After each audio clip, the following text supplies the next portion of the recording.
gosh. Oh, hamstring. Up. Sniper, take the other picture. Yeah, I mean, that's how you can formulate opinions without having true facts. I'm telling you, think about it logically for just a second. Dear Reds fans, welcome back to the Zebra Zillionaires. It was a tough one yesterday. Live from Chatterbox Sports Studios, it's Off the Bench with Tom Brenneman. Good morning. A pleasant good Thursday morning rolling into the New Year's weekend. Everybody ready for 2024? Oh, yeah. Ready to roll? I'm ready to roll. Sorry, what do you got going on over there? My Did Siri you forget your heard- zipper, or what happened? No, listen, Tom. You started yelling, and it activated my Siri. It said, "Hey Siri, are you ready for 2024?" And she said, "Yeah, I'm ready to roll." So am I, Tom. Well, if she's ready to roll, then we're ready to roll. Let's rock and roll. Because That's right. she is the know-all. She's like the wizard right behind the curtain. That's right. Siri. Sure. Siri. Think about that. There was no such thing as Siri. If you'd have said Siri, 8-10 years ago? Mm-hmm. I don't know. They think you're talking about Jose Siri. Who's Jose Siri? He's a baseball player. Okay. All right. Any good? Is he any good? No. Okay. We welcome you to Off the Bench, presented by United Dairy Farmers. I'm Tom Brenneman. We come your way Monday through Friday, 10 to 12, and that's Eastern Time. You can find us on YouTube/Chatterbox Sports. We also broadcast live daily on X at CBox Sports. If you'd rather join us in podcast form, just search Off the Bench with Tom Brenneman, and you're dialed in, thousands upon thousands already with us here today.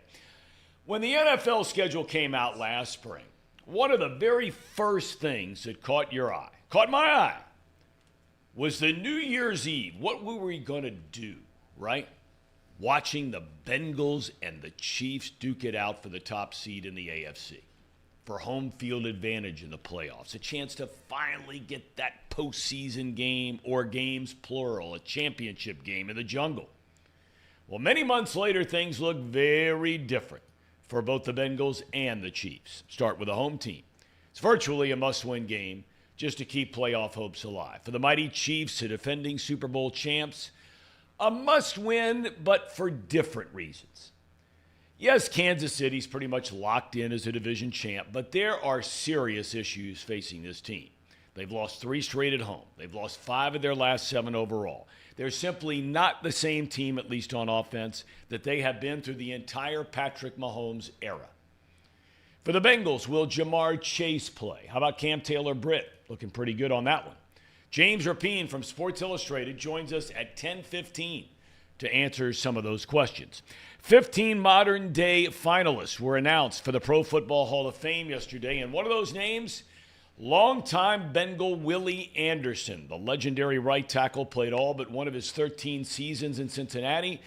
They will whittle the list down to 10, and then the inductees announced in February, the week of the Super Bowl. Other names include Julius Peppers, he's a lock. Antonio Gates, lock. Torrey Holt, he's been waiting a while. Everybody on that list is an incredible player. What in the world, meanwhile, is going on in Denver? The Broncos announced yesterday that starting quarterback Russell Wilson will be benched for the remainder of this season. And like most things in life, let's be honest, it's coming down to the cash. If the 9-time Pro Bowl player gets hurt in the last 2 games, if he was in there, and can't pass a physical next March, the Broncos would have to write him a check right on the spot for $37 million. Now, next season, Wilson's 5-year, $242 million contract officially begins. Hadn't even started yet. Now, Wilson is tied for 6th in the NFL in touchdown passes, but he only has 1 game over 300 yards. The Denver offense has had a hard time scoring. They've been terrible on third down. Same holds true for red zone efficiency. If the team cuts him, now can you imagine this, wherever you work, whoever you work for? If they cut him and they just say goodbye, don't let the door hit you, you know where. Wilson is owed $85 million. Oh, and by the way, The Broncos have 6 draft picks total. No second rounder in the draft next spring. Tonight starts week 17 in the NFL. The surging Brownies. Flacco, leader of men, hosts the struggling New York Jets. We're going to talk about that game. Brownies still playing for a possible division title. Hard to believe. And it's not likely. 2 weeks to go. College football, really some pretty entertaining games. Yesterday and last night, including USC beating Louisville, the fighting Scott Satterfield. That's right, baby. 42-28. Caleb Williams was standing, watching on the sidelines. Miller Moss threw a Holiday Bowl record 6 touchdowns in his first college start. 4 games on tap today. The best on paper anyway has Arizona against Oklahoma. The Sooner star quarterback Dylan Gabriel obviously will not play. He's already transferred to Oregon. Speaking of the Brownies tonight, before we get to James Rapien, did you say you had action? I thought I read again for the second time in 2 weeks that you had given up gambling. Yeah, I have. But it was But here's You the retired thing. again? Yeah, I am retired now. But most retired people, they have hobbies. Mine just happens. My hobby happens to be my job that I retired from. So they're the very same thing. That's fine. I'm not worried about it. I do have a couple bets tonight, Tom. I have Joe Flacco over on passing yards. And which is? 232 as of what I got it. We have David Njoku over 47.5 receiving yards. I also have him to get a touchdown. I have Jerome Ford to get a touchdown. And by the way, Reed's take of any running back can replace anybody, that's been proven wrong in Cleveland. They've completely abandoned the running game. Jerome Ford's been, I would argue, terrible. He gets like 10 carries for 20 yards every single game. So not very good on the running front. But when you have Joe Flacco, who is an elite quarterback, anything's possible. This guy's 65 years old. He hasn't played a football game in 3 years, but he comes into Cleveland, and he's the best quarterback that franchise has ever had. So tonight they are going to steamroll the New York Jets. It's not going to be close. The under for that game, Tom, it's 35. Wow. Over-under is 35, which is pretty low, if I'm going to be honest with you.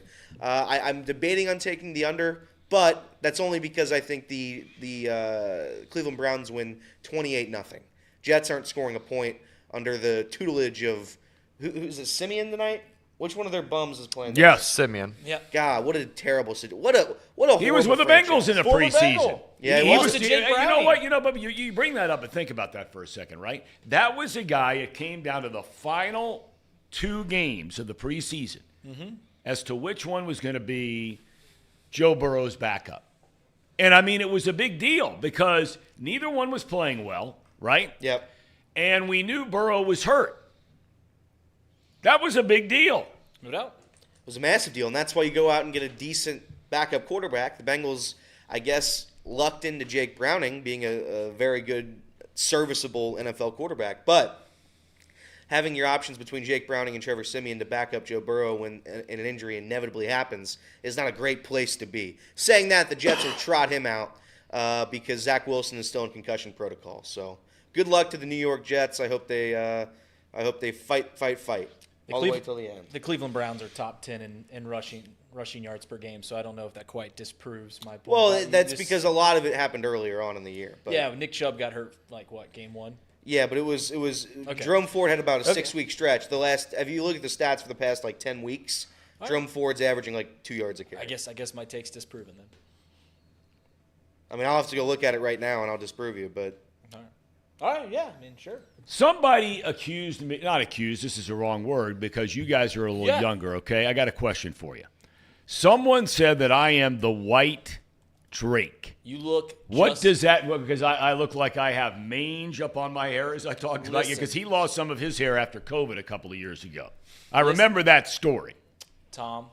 Is that a compliment or is that like Sure, a slam? Drake's a very handsome fellow. You look almost a spitting Yeah. image. We look a lot alike, me and Drake. Spitting He's got a image. beard. He has no wrinkles. He's good looking. Great smile. You just need a I'm goatee, tired Tom. and broken down. Let me see that picture of this cat. Come on. Yeah, I'll pull him up. He'll pull it. Tom, you look just like Drake. In all honesty, what's your favorite Drake album?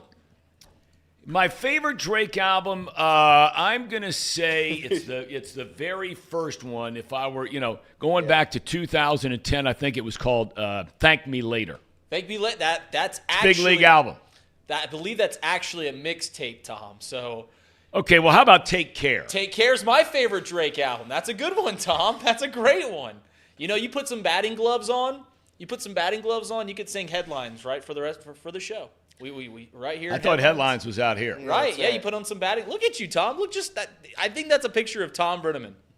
Oh, gosh, I wish I looked that good. Man, that's a handsome man. What are you doing, Casey? He's going to put you I'm side by gonna put side. you side by side here. Okay. It's a very serious sports talk show. I mean, I read it. I don't know if that's a compliment or if it's not. I mean, you look just like him. You get a goatee, and I think there's a lot of resemblance there. Man, I wish I looked that good. That dude's a handsome guy. Which guy? He lives in a $100 million, 35,000 square foot home in Toronto, where he's from. Just like Can you imagine? What would you do? I remember when I was living in Arizona, it was the first time I'd ever seen houses this big, as Scottsdale was blowing up. And I remember Randy Johnson at the time moved into a house that was like 20,000 square feet. And I thought to myself, what would you do with that much room? In all seriousness. I mean, everybody can have nice houses. Thank God I have a nice house. Right. And it's too big for my wife and me now. But with the interest rates being what they are, you can't sell the house and then just go buy a new one. And, you go from a 2% loan to an 8% loan. But what do you do with 20,000 feet? What do you do with 35,000 square feet? I mean, you build a gym in there? What do you do? You have your friends come and live with you, I guess. I really don't know, Tom. That's too much space. He also has his own private What would you jet. do with 35,000 feet, Elliot? 35,000 feet? Square feet. I would sell it, get cash, and then put it all on the Browns tonight, -7. That's what I would do. Sell it all and give me some money to gamble with. That's what, like 7 miles of square footage, 35,000 feet. I mean, it's unbelievable. 7 square dang. miles is your house. Build a stadium. I don't know. That's wild. 7 miles? I mean, 35,000 feet divided by 5,280. I mean, that's not the best math in the world, but sure, no doubt about it. Drew Garrison wants to know where the table. We're getting the table. I promise we are getting the table. Man, we got some disturbed dudes in the chat today. I mean, really disturbed dudes. Rick S. says you look like George Clooney. Ooh, that's a good one, too. Please. You do, Tom. You know the guy that looks just like George Clooney, and I thought forever was Jay Wright. Jay Wright does look like George Clooney. He Yeah, looks that's a a lot handsome like fella. Jay That's a Clooney. handsome I fella, always yeah. thought about that. And by the way, I hear that movie he directed. My mother-in-law told me last night that movie he has out, he's not in it, about the rowing story, which is a true I heard story. that's great. I heard that's it's great. called The boys in the boat. Boys. I hear it is unbelievable. Yeah. Really, really good story and a true story. We got James Rapien coming up any minute now. Let me know, Casey. You sent him a link, obviously, right? Yes. Okay. Well, hopefully we'll have him coming up shortly. But isn't it interesting, fellas? Because I remember us talking about this, Casey. You and I were still doing this regularly. These guys hadn't jumped on board yet. Yep. When the show was pretty much brand new. And, I mean, the first thing that jumped out you on that schedule to all of us was the Bengals, Burrowhead, Kansas City, New Year's Eve, whole 9 yards. This was going to be a game the Bengals would finally go in there, get a win, which means they'd have the home field advantage throughout the playoffs. Yeah. And yet here we are. A little different ballgame. A little different, Tom. Just a little bit. I mean, we're trying to scrape for a playoff spot at this point. The season is definitely not shaped up to what we thought it would be. I don't know if it's a complete, utter disaster. I don't know if we would go that far. But it's certainly... No, definitely not. It certainly feels like it still has the same, importance. This is a momentous part of our season. This is a make-or-break sort of deal. If we don't win this game, probably aren't going to make the playoffs. I know what the odds say, that there's still a chance that we can make it at 9-8. But you pretty much could Yeah. It ain't happening. It ain't going to happen if you're 9-8. Yeah. But, man, I mean, you just think about – I mean, everything you just said is correct. It's obviously still very, very important. I still think it's very important, as I said a minute ago, to Kansas City because they have got some major league issues. Who's having a more disappointing year at this point? The Well, Bengals or the I would Chiefs? have to say – because the Bengals have excuses, right? Like, we've had a hurt quarterback for 9 of the 15 games we've played. Yeah. And it's hard to say that – I mean, Kansas City, in terms of its record and its performance on offense and all the drops of the wide receivers and all of those – they've had injuries too. Pacheco's been hurt a lot this year in the run game, that kind of thing. But they still lead their division. Right. And they're going to be in the playoffs. Mm-hmm. And once, as we've talked about 1,000 times, in every sport, once you get there, especially in football, more so than baseball, basketball, hockey, because every one of their postseason starts with a series. Right. Yeah, there's a one-game – there's not even the one-game wild card anymore. Right. I mean, now it's a best of 3. Correct. So, football really is the quintessential definition of once you get in, anything can happen. That's right. I mean, we saw Brock Purdy the other. Now, granted, it was against the Ravens, but you can walk into an NFL playoff game, be an overwhelming underdog, and all of a sudden it's that one bad day for the favorite's quarterback. He's off target. Mm-hmm. Maybe it's snowing. Maybe it's raining. Maybe it's cold. Whatever it might be. And he has an off day, and you steal a win, and on you go. In 2021, there was a team, I don't know who it was, but a team in the AFC that came in, barely won their division. Oh, my God, here we go. I'm just saying, I'm just proving your point. That no, you're right. You get in, and anything can happen. I remember power rankings coming out back when the Bengals made the postseason back in 2021. They power ranked the 14 teams in the postseason, and the Bengals, despite being AFC North winners, were listed as the worst team in the postseason because of all the problems, because they led the league in sacks, because they were inconsistent offensively at times. And what happens? They rattle off 3 wins in a row, go to the Super Bowl. We're one play away from winning it. So, yeah, anything can happen. You just got to get in. And if you're Patrick Mahomes, Andy Reid, if you're a Kansas City Chiefs fan and seen 2 championships in 4 years or whatever it's been, you like your chances once you're there. Well, at least you take your chances. Right. You may not like them, but you'll take them. Right. You will take them. Do we have James Rapien dialed in? We do not. And, what we're going to do is you had a great idea, Reed,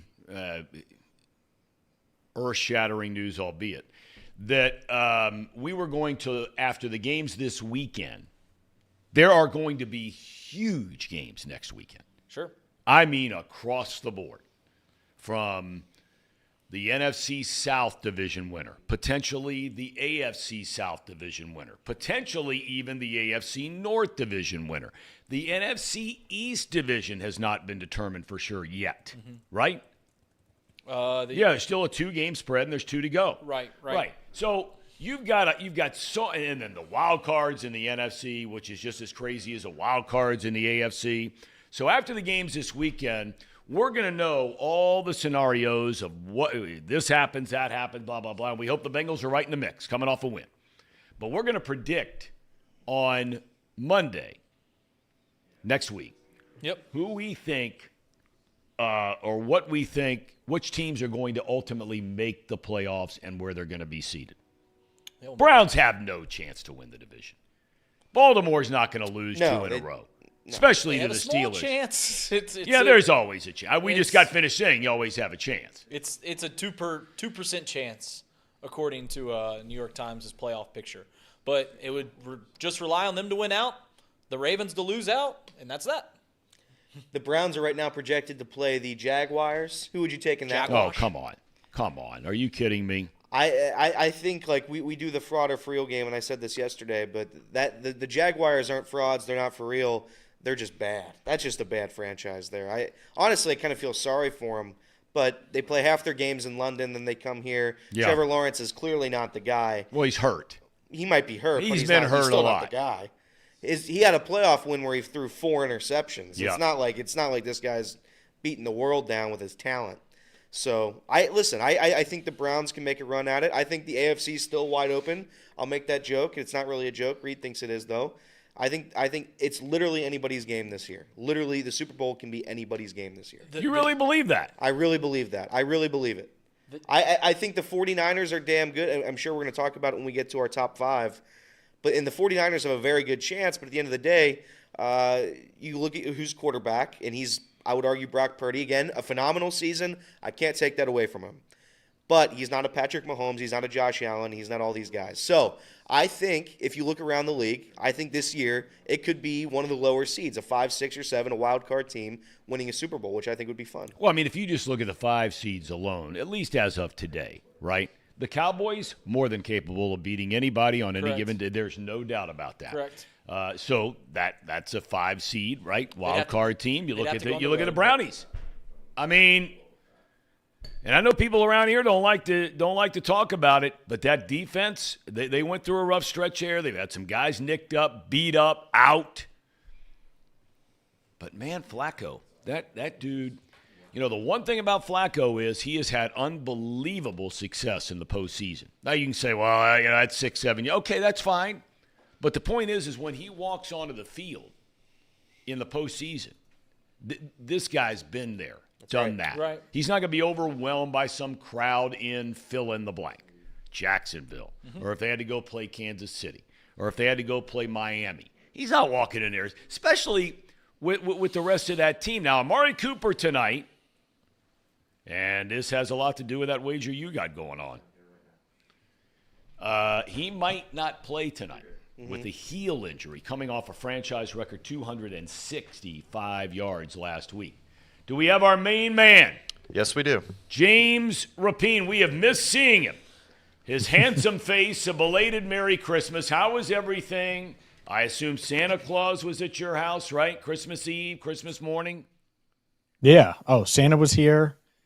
Cookies were had. It was a great time, no doubt about it. Merry Christmas to you too. Merry Christmas. Thank you very much. It's great to see you. Sports Illustrated, allbengals.com, Locked On Bengals podcast, at James Rapien on X. All right, let's get to the 2 big questions. It looks like Cam Taylor-Britt for sure is playing, right? Right. Yes. Okay. Number 2, what about Jamar Chase? I think he's got a good shot. I do. I watched him pretty closely on the rehab field yesterday, and he was looking as explosive and fast and getting in and out of his breaks with the quickness and speed that you want to see. And so I think it'll be about soreness today, moving that shoulder, lifting it above his head, reaching for passes, catching passes, of course. But how does he feel? And if he can be even limited today, and I'm not sure he necessarily needs to practice at all to play, to be quite honest. But even if he's limited today, I would think that that's a really good sign for him to play. So I think he's trending in the right direction. I think there's certainly a shot. And part of it is pretty simple. If you lose, you might not need to bring him back for week 18 anyways. Mm-hmm. So if he can go this week, you want him to be able to go. You know, he's a tough guy, isn't he? You know, James, look, at the end of the day, every guy that plays in the National Football League, okay, whether they play good or bad, they are all tough guys. Now, there's different guys as far as pain tolerance and what they can play with and can't play with. That's the story of life with different people. But, you know, the thing about this guy is and I used to hear the same things when I was doing NFL games about Odell Beckham Jr. I mean, you got all the flash and you got all the sex appeal and the whole 9 yards. But at the end of the day, it seems to me like Chase is very much like Beckham in this regard. They both love to practice. They both constantly want to get better. And they are both really tough guys.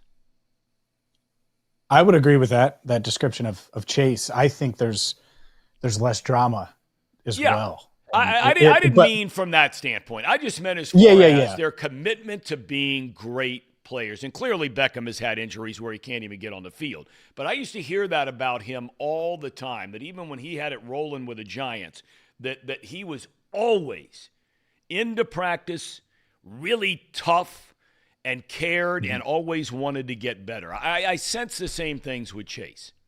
I totally agree. And I think it's not just physically tough.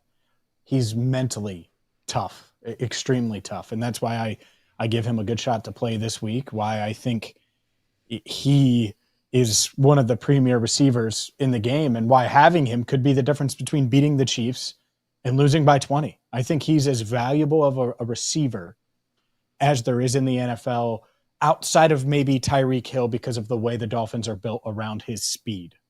But from a toughness standpoint, from a usage standpoint, what they ask him to do, down in and down out, versatility, there's no one quite like Chase. And they obviously rely on Jamar to do so much. So, yeah, I think he's crucial to their chances this Sunday in Kansas City if he can play. When you look at the sort of mentality of the Bengals, and I think this is an area where Zach Taylor's done an excellent job. We talk about, use words like culture and environment and everybody being all in. You don't see a lot of drama with this team, players bad-mouthing the coach, questioning this or that, whatever it might be. But last week was ugly. And you clearly have to turn the page because this is a huge game, maybe a season-saving game. Just from the last couple of days at practice, now last number of days of practice, even around a holiday, do you feel like this group is beyond last week and they're ready to go this week? Will be ready to go this week? Absolutely, 100%. And I think it certainly helps when you have Christmas right afterwards. It's not like they played on Monday and then had a quick turnaround. You had a few days to process it, to absorb what they did or didn't do in the standings and what everybody else did or didn't do. And the reality for the Bengals, it's pretty simple. Win these next two. You win them, you're probably going to be in. And it obviously starts against Kansas City, but that's kind of a freeing mindset. You know what you have to do. You don't have to really scoreboard watch much. And you're playing, I don't want to say with house money, but Tom, the pressure's on the Chiefs this Sunday. Yeah. The pressure isn't on the Bengals. The Chiefs are the ones that have fumbled the 1 seed, and the playoffs aren't going to go through Arrowhead again, and are legitimately, they've been bad on offense, and they have one of the best defenses in the league, and you would expect Patrick Mahomes and that offense to figure it out. So will that be this week? We'll see. But from a Bengals perspective, I think they look at it as, okay, we know what we have to do. They don't really feel the pressure going into this game. It's more of a freedom of, let's just find a way to win. And if we do, we'll make the postseason again. And so I do. I think it's almost a house money approach, so to speak, given where they're at in the standings and what they have to do to get to the postseason. You know, I'm trying to think my way through this question as I'm about to ask it, so bear with me here just for 1 second. What is a greater challenge, do you think, for the Bengals? And you can reflect back on the recent encounters with Kansas City. But is a greater challenge to the Bengals a really good Kansas City offense and not such a great defense, as we've seen in the past, or a sputtering Kansas City offense versus a great or very, very good Kansas City defense? You know where I'm going with that question? Does that make any sense? I do. And the answer is the offense and how they've been constructed in the past, because you could go there. And in fact, I think they did go there. Maybe it was in 2018 on Sunday Night Football. It was a primetime game, and they just get their doors blown off. You look up and they're down 21-0, and it was just ugly. And the Bengals had gotten off to a good start that year. And obviously that was the Marvin Lewis era, but it was like the start of this Patrick Mahomes run. And that's sort of the difference, is I think that when you have a high-powered offense to that level, you can overcome a defense and make a defense look much better because you're up 21-0, because you get off to such a quick start. With this Kansas City team, the defense played great the other day. It's not like Aiden O'Connell was lighting them up. They just didn't have 2 pick sixes or 2 huge turnovers for touchdowns, and the Chiefs' offense obviously faltered. So I just think it's easier to hide your flaws with an explosive offense in today's NFL. But this Chiefs team, they're still dangerous. They're still a contender. I'm not going to dismiss them. And I do wonder if this is the week, especially without DJ Reader, if they look at the interior of their offensive line and say, that's our strength, whether it's Trey Smith, Creed Humphrey, obviously Joe Tooney, let's run it between the tackles. Some of that's probably dependent on Isaiah Pacheco, but maybe you take some off of Patrick Mahomes' plate, not because he can't handle it, but because the weapons around him clearly haven't performed to the level that we expected. There just seems to be, And we talked about it for different reasons with the Steelers and everything that was going on with Pickens and Tomlin and their season and the quarterback and the offense, blah, blah, blah. Similarly, there just seems to be, I will use the word drama, because when you start mixing in, and I've heard some people saying, I agree with them, Taylor Swift doesn't have anything to do with anything about how well with the Chiefs. But that's an element that's part of it one way or the other, if nothing else for just, what you talk about. There just seems to be drama. Kelsey's throwing helmets on the sidelines.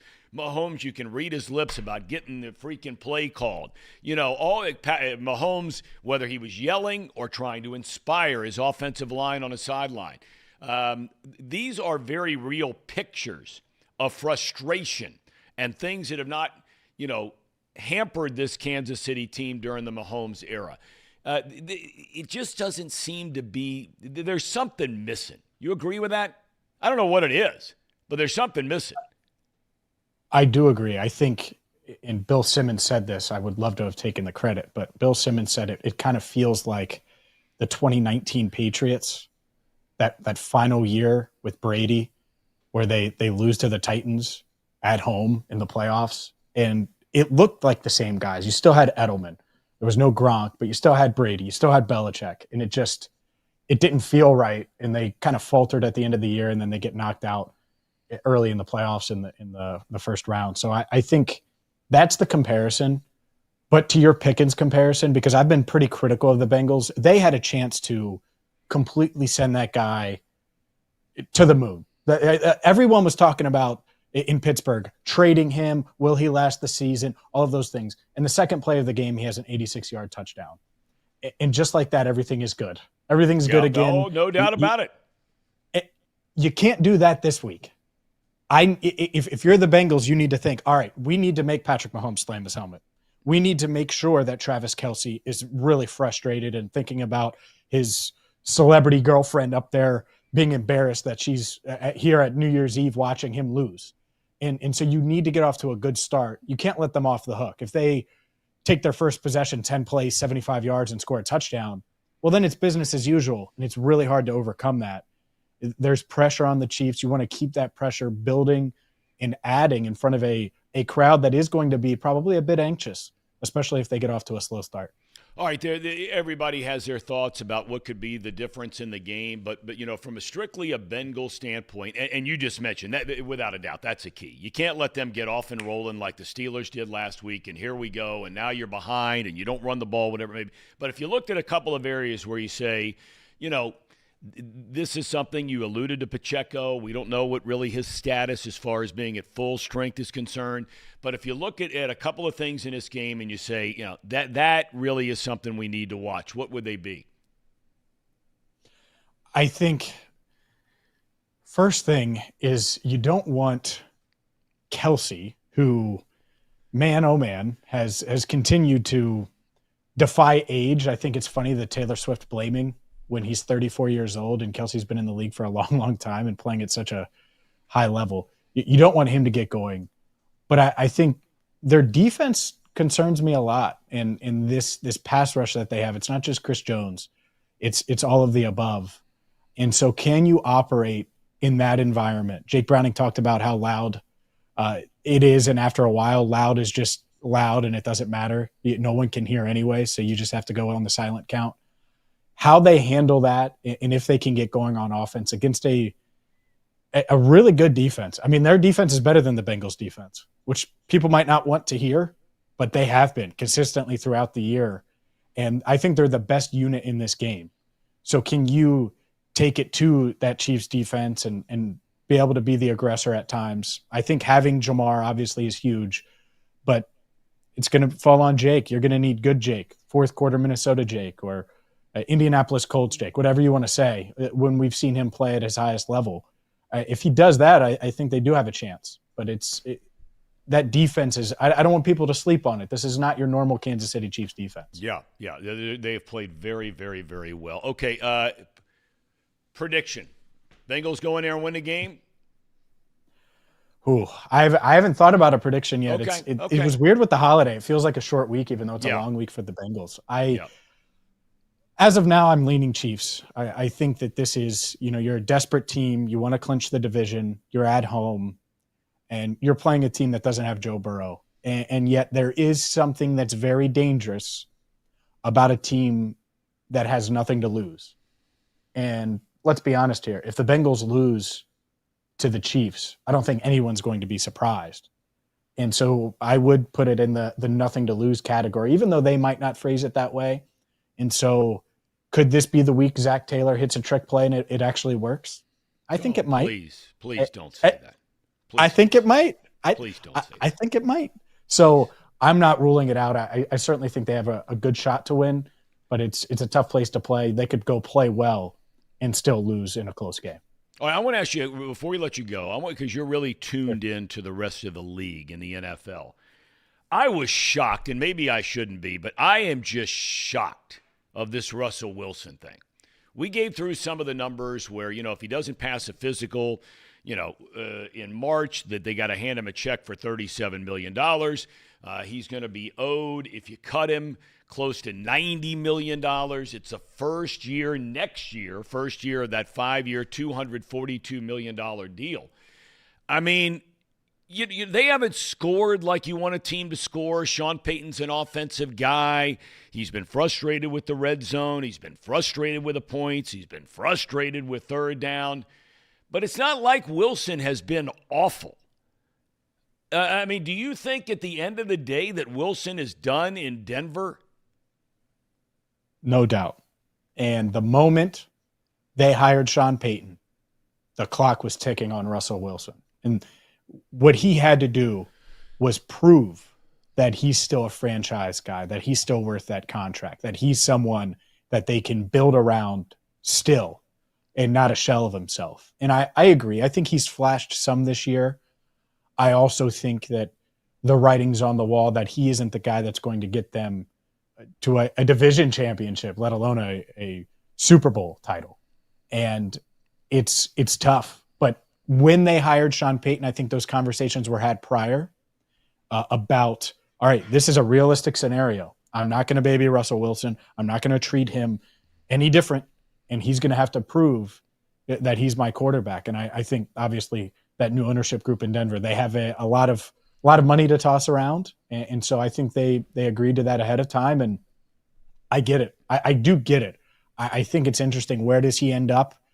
Is he a starter somewhere else? Because there were some good signs this year, but it's a business and everyone knows it. And these are one of these, I don't even want to say cold-hearted things because he's getting a lot of money, but it does stink in a way because I do think Russell Wilson's been a good teammate at least this year.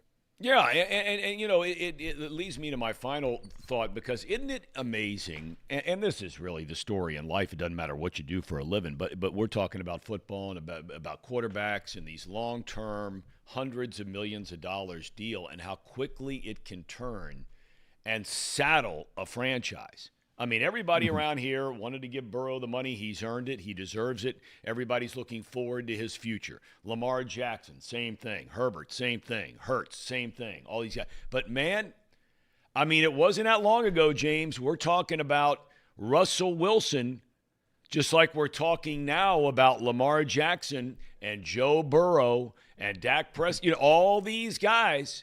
It wasn't that long ago where he was among the elite of the elite of the elite.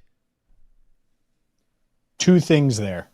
First one, that's why if you're the Bengals, if you're the Ravens, and obviously their window appears to be wide open, you have to have the urgency year in and year out because you just don't know. You don't know what injuries are going to happen.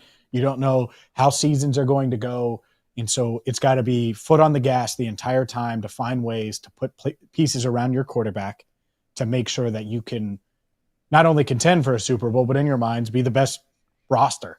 And that's really, really hard to do because every team's trying to do it. And so I think there has to be urgency always, including this offseason, which obviously there's a lot of question marks with the Bengals. But as far as an NFL picture, and obviously there's probably some Ohio State fans that are watching, Justin Fields. The answer is obvious in Chicago. You trade him. You do not pay him. You're going to have probably the number one pick unless Carolina, I think, wins out. Then there's a chance, and I don't think they'll do that. but you can't saddle yourself to just an okay quarterback that may be good. That's not at these numbers. It just, you cannot do it. You have to kind of reset, and whether it's resetting the entire franchise or just bringing in a new quarterback, I would really hesitate to commit big money. The Daniel Jones contract, that's insane. I never would have done that if I was New York. There's another example. And I know it didn't work out this year, but even when it happened, it was like, that does not really make sense. And it's because the money is too great for mediocre. And so maybe some of these teams will move on rather than extending okay quarterbacks. They'll move on and try to find the next guy, which it's challenging to do because it could put your job on the line. It is. And a lot of these guys who are GMs or presidents of football operations, whatever they might be, their tail's on the line if all of a sudden you say, okay, because, we were doing the drill the other day. You start comparing the numbers. You mentioned Fields. I mean, Fields' overall numbers, you can make an argument that they are better than Trevor Lawrence. But Fields gets killed, and I'm talking about the entire picture now, right? Mm-hmm. I'm talking about running the ball, throwing the ball, touchdown passes, and number of games played. I mean, the Jaguars are going to have to make a decision on this guy, and everybody and his brother say, I'm sure they're going to say, give him the money. Hey, I don't know. The last thing I want to ask you is, and because you brought it up and I was going to leave, I wasn't going to ask you anything further and take up any more of your time, so thank you. But when you said about a team being all in, here's my question for you, okay, if you've got these guys. I have a really hard time as a Bengals fan, and I am a Bengals fan. I try to be as objective as possible, but I am a Bengals fan, just like you. You grew up here in town. You root for them. You have to cover them. But at the end of the day, we root for them to win. And there's nothing wrong with saying that as a member of the quote-unquote media. We root for them to win. It's better for the town. It's better for all of us. But as a Bengal fan, I really wrestle with the fact that you're tens of millions of dollars under the salary cap. Now, there may be reasons beyond my understanding of the salary cap, but the bottom line is, I find it hard to accept that the Bengals truly were all in this year. And I use the name Jadeveon Clowney. Okay, now he's not the guy he used to be. He's not the player. I said when he hit the market, there is a guy, knowing the Bengals' weaknesses going into the season outside of Hendrickson, that their problem was pressuring the quarterback. You could have got that guy just like the Ravens got that guy on a nothing deal and brought him in here, yet you're sitting tens of millions of dollars under the salary cap. I say, as a Bengal fan, that's not going all in. I get it. And I when you combine it, and I really like Myles Murphy as a player, I think he's going to be good. But when you combine it with a first rounder that on paper isn't going to be a significant contributor right away, and you have these other holes, tight end, running back, that were holes for most of the season. Now, running back seems to solve itself a little bit here. Tanner Hudson has emerged as a tight end, so it might feel different today than it did earlier in the year. But think about that. Think about what it would have looked like had they been open to the right tight end, I will say, in round one. It's tough. And those are the type of things where I think it's tough for fans to swallow, because Jadeveon Clowney, you're right, he's an example of a guy that was just out there forever. And they have some glaring holes. They're going to have some more holes this offseason. And that's why, like with the T. Higgins conversation, the compensatory picks and all that stuff, like they shouldn't get another compensatory pick for any of their star players for quite some time, because they should be in the market for stars always. And they essentially traded Jesse Bates for Orlando Brown Jr. With T. Higgins, I don't think you can just play it out on the franchise tag. I think you either sign him, which would be preferable, because I think T is really, really, really, really good. He'd be the number one receiver in Jacksonville for Trevor Lawrence, just to give you an example.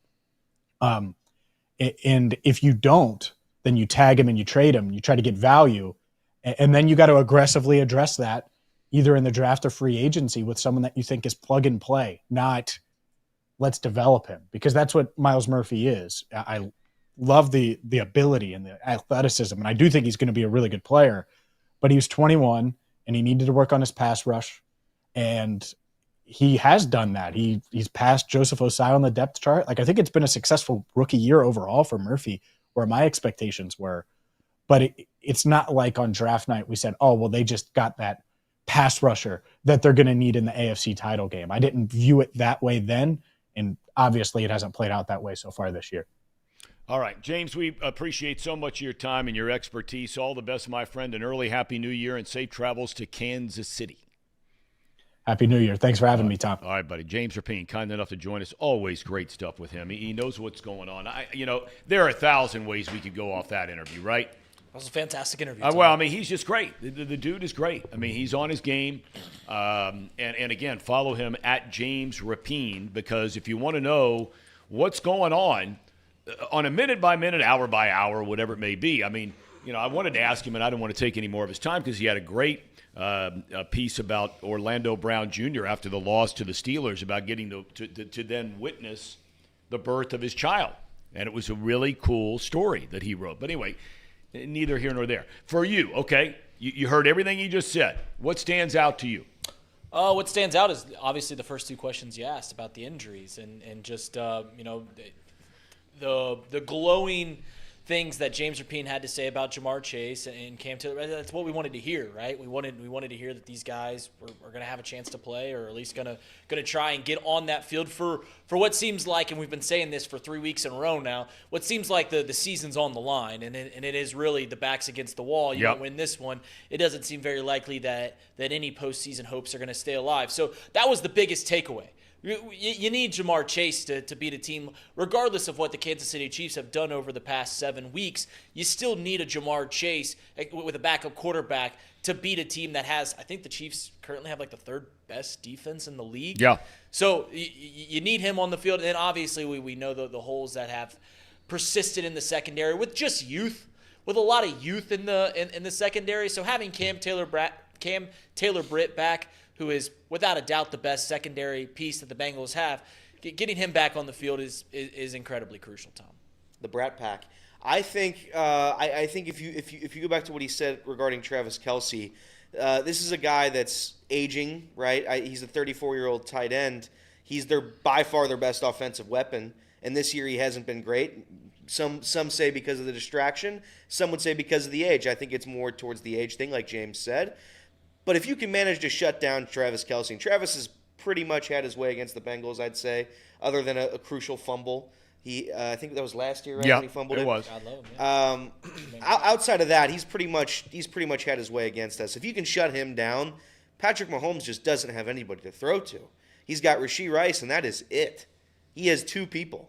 He has two guys he throws to, and if you want to say Noah Gray and Justin Watson and whoever else the hell they're throwing out there can beat us, that's fine. You can go ahead and make them beat you.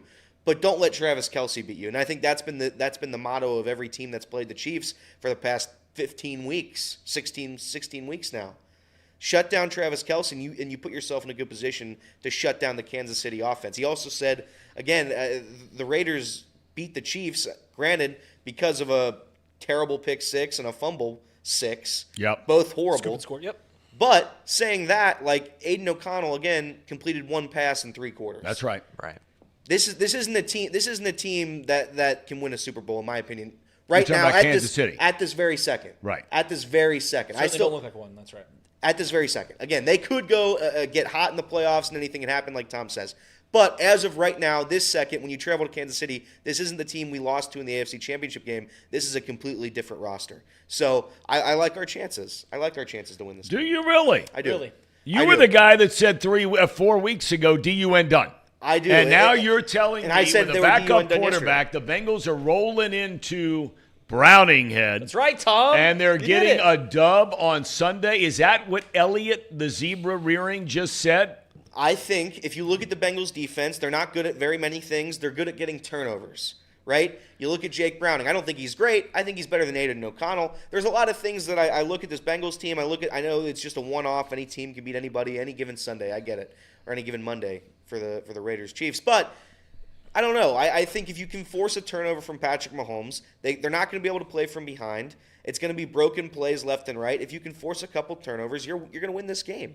I think it's a 7-point spread right now. I'd take the Bengals. Zach Taylor, God bless him, God love him, as Reed would say. God love him. He's not great against the AFC North. He's not great Right. against a certain X number of teams. He's good against the Kansas City Chiefs. Well, he's good against pretty much everybody out there outside of the AFC North. Right. I mean, they've lost 5 games. Yeah. Well, they've lost, 7 on the year? That's right. Right? And 5 are in the division. That's right. Tough sledding. It's tough sledding in the AFC. Hey, especially in Steelers. Everybody knows that. Listen, I mean, we can make fun of the AFC North thing, but the San Francisco 49ers are 1-3 against the AFC North. That's right. We're talking about the Jacksonville Jaguars and how bad they've looked. Well, on their 4-game losing streak, they lost three games to the AFC North. But Tom, what do you think about James' analogy to this Kansas City Chiefs team looking like the 2019 New England Patriots? Well, I mean, look, when you see the sideline stuff, that's where it happens, is when you start seeing that stuff. And look, I am all in on players having emotion, showing I have no problem with it all with a guy throwing a helmet. None at all. I could care less. As long as he's not throwing it like Coach Caskey talked about yesterday. He throws it nearly takes somebody's head off and gets somebody hurt. That's a different ballgame. But if a guy comes over, I got no problem with a quarterback screaming at an offensive lineman. I got no problem at all. I mean, his tail's back there, the one that's getting killed. And if they're not getting it done, and you got to walk over to a guy, cameras be damned, and you're saying, get your act together now or get out. We live in a world where you can't say that to people anymore.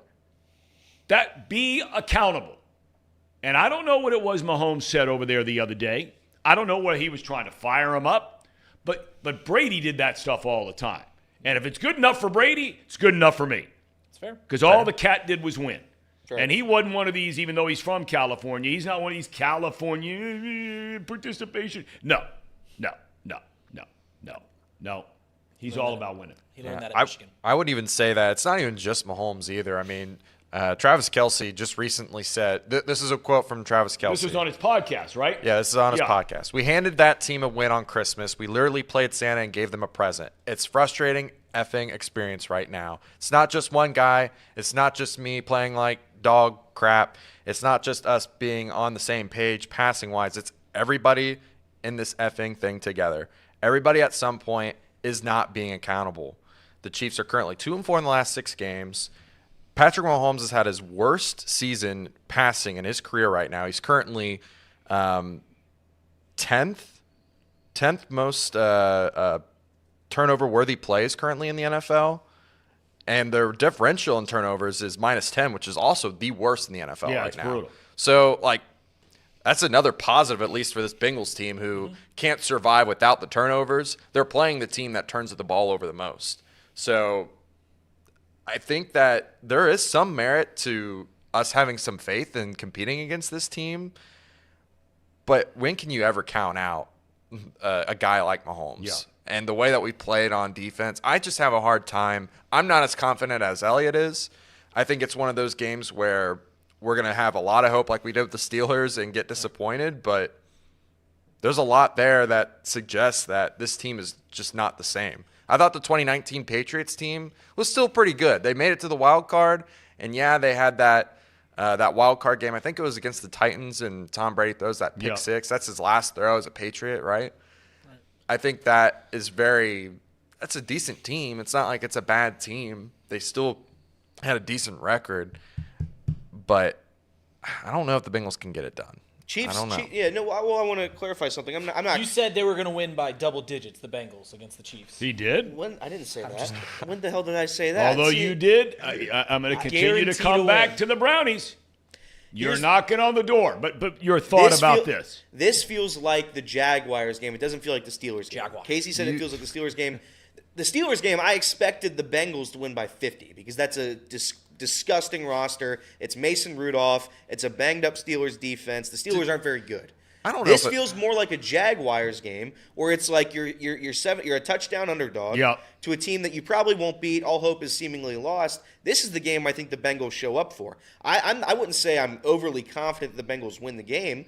It's hard for me to be confident when the defense gives up 300 yards to Mason Rudolph, 200 yards to George Pickens on what worries on me. 4 plays. But you have faith though. Like you have some hidden faith in the back of your mind that they can win. I don't think we had any faith after that Pittsburgh loss going up against Jaguars. We had no faith whatsoever. No faith. Somebody around here did. Tom's right. He's the Tom's only one that Somebody did. around Tom's the here only said guy. they'd show up. I don't know if I got that feel, and I'm not. Look, I'm wrong 10 times more than I'm right. So when I ever get a chance to pat myself on the back, I'm going to do it. I don't know if I have that feeling yet about this game. Not yet. Maybe by tomorrow. I can't decide yet because we don't know if Chase is playing. I do think that makes a huge difference if Chase It plays. does. And James has talked about it. It does. Even though James put up on his Twitter, the numbers that T. Higgins has had in his career when Chase wasn't there. You brought up during the offseason about how much more efficient the Bengals offense in the few games Chase has missed. How they have missed Higgins when he's been out more than they've missed Chase when he's been out. That's right. That was leading into this year. Yeah. Yeah. Now, we've seen more examples of their offense sputtering along this year without Higgins and having Chase than maybe in the past because Higgins really has been hurt all year long.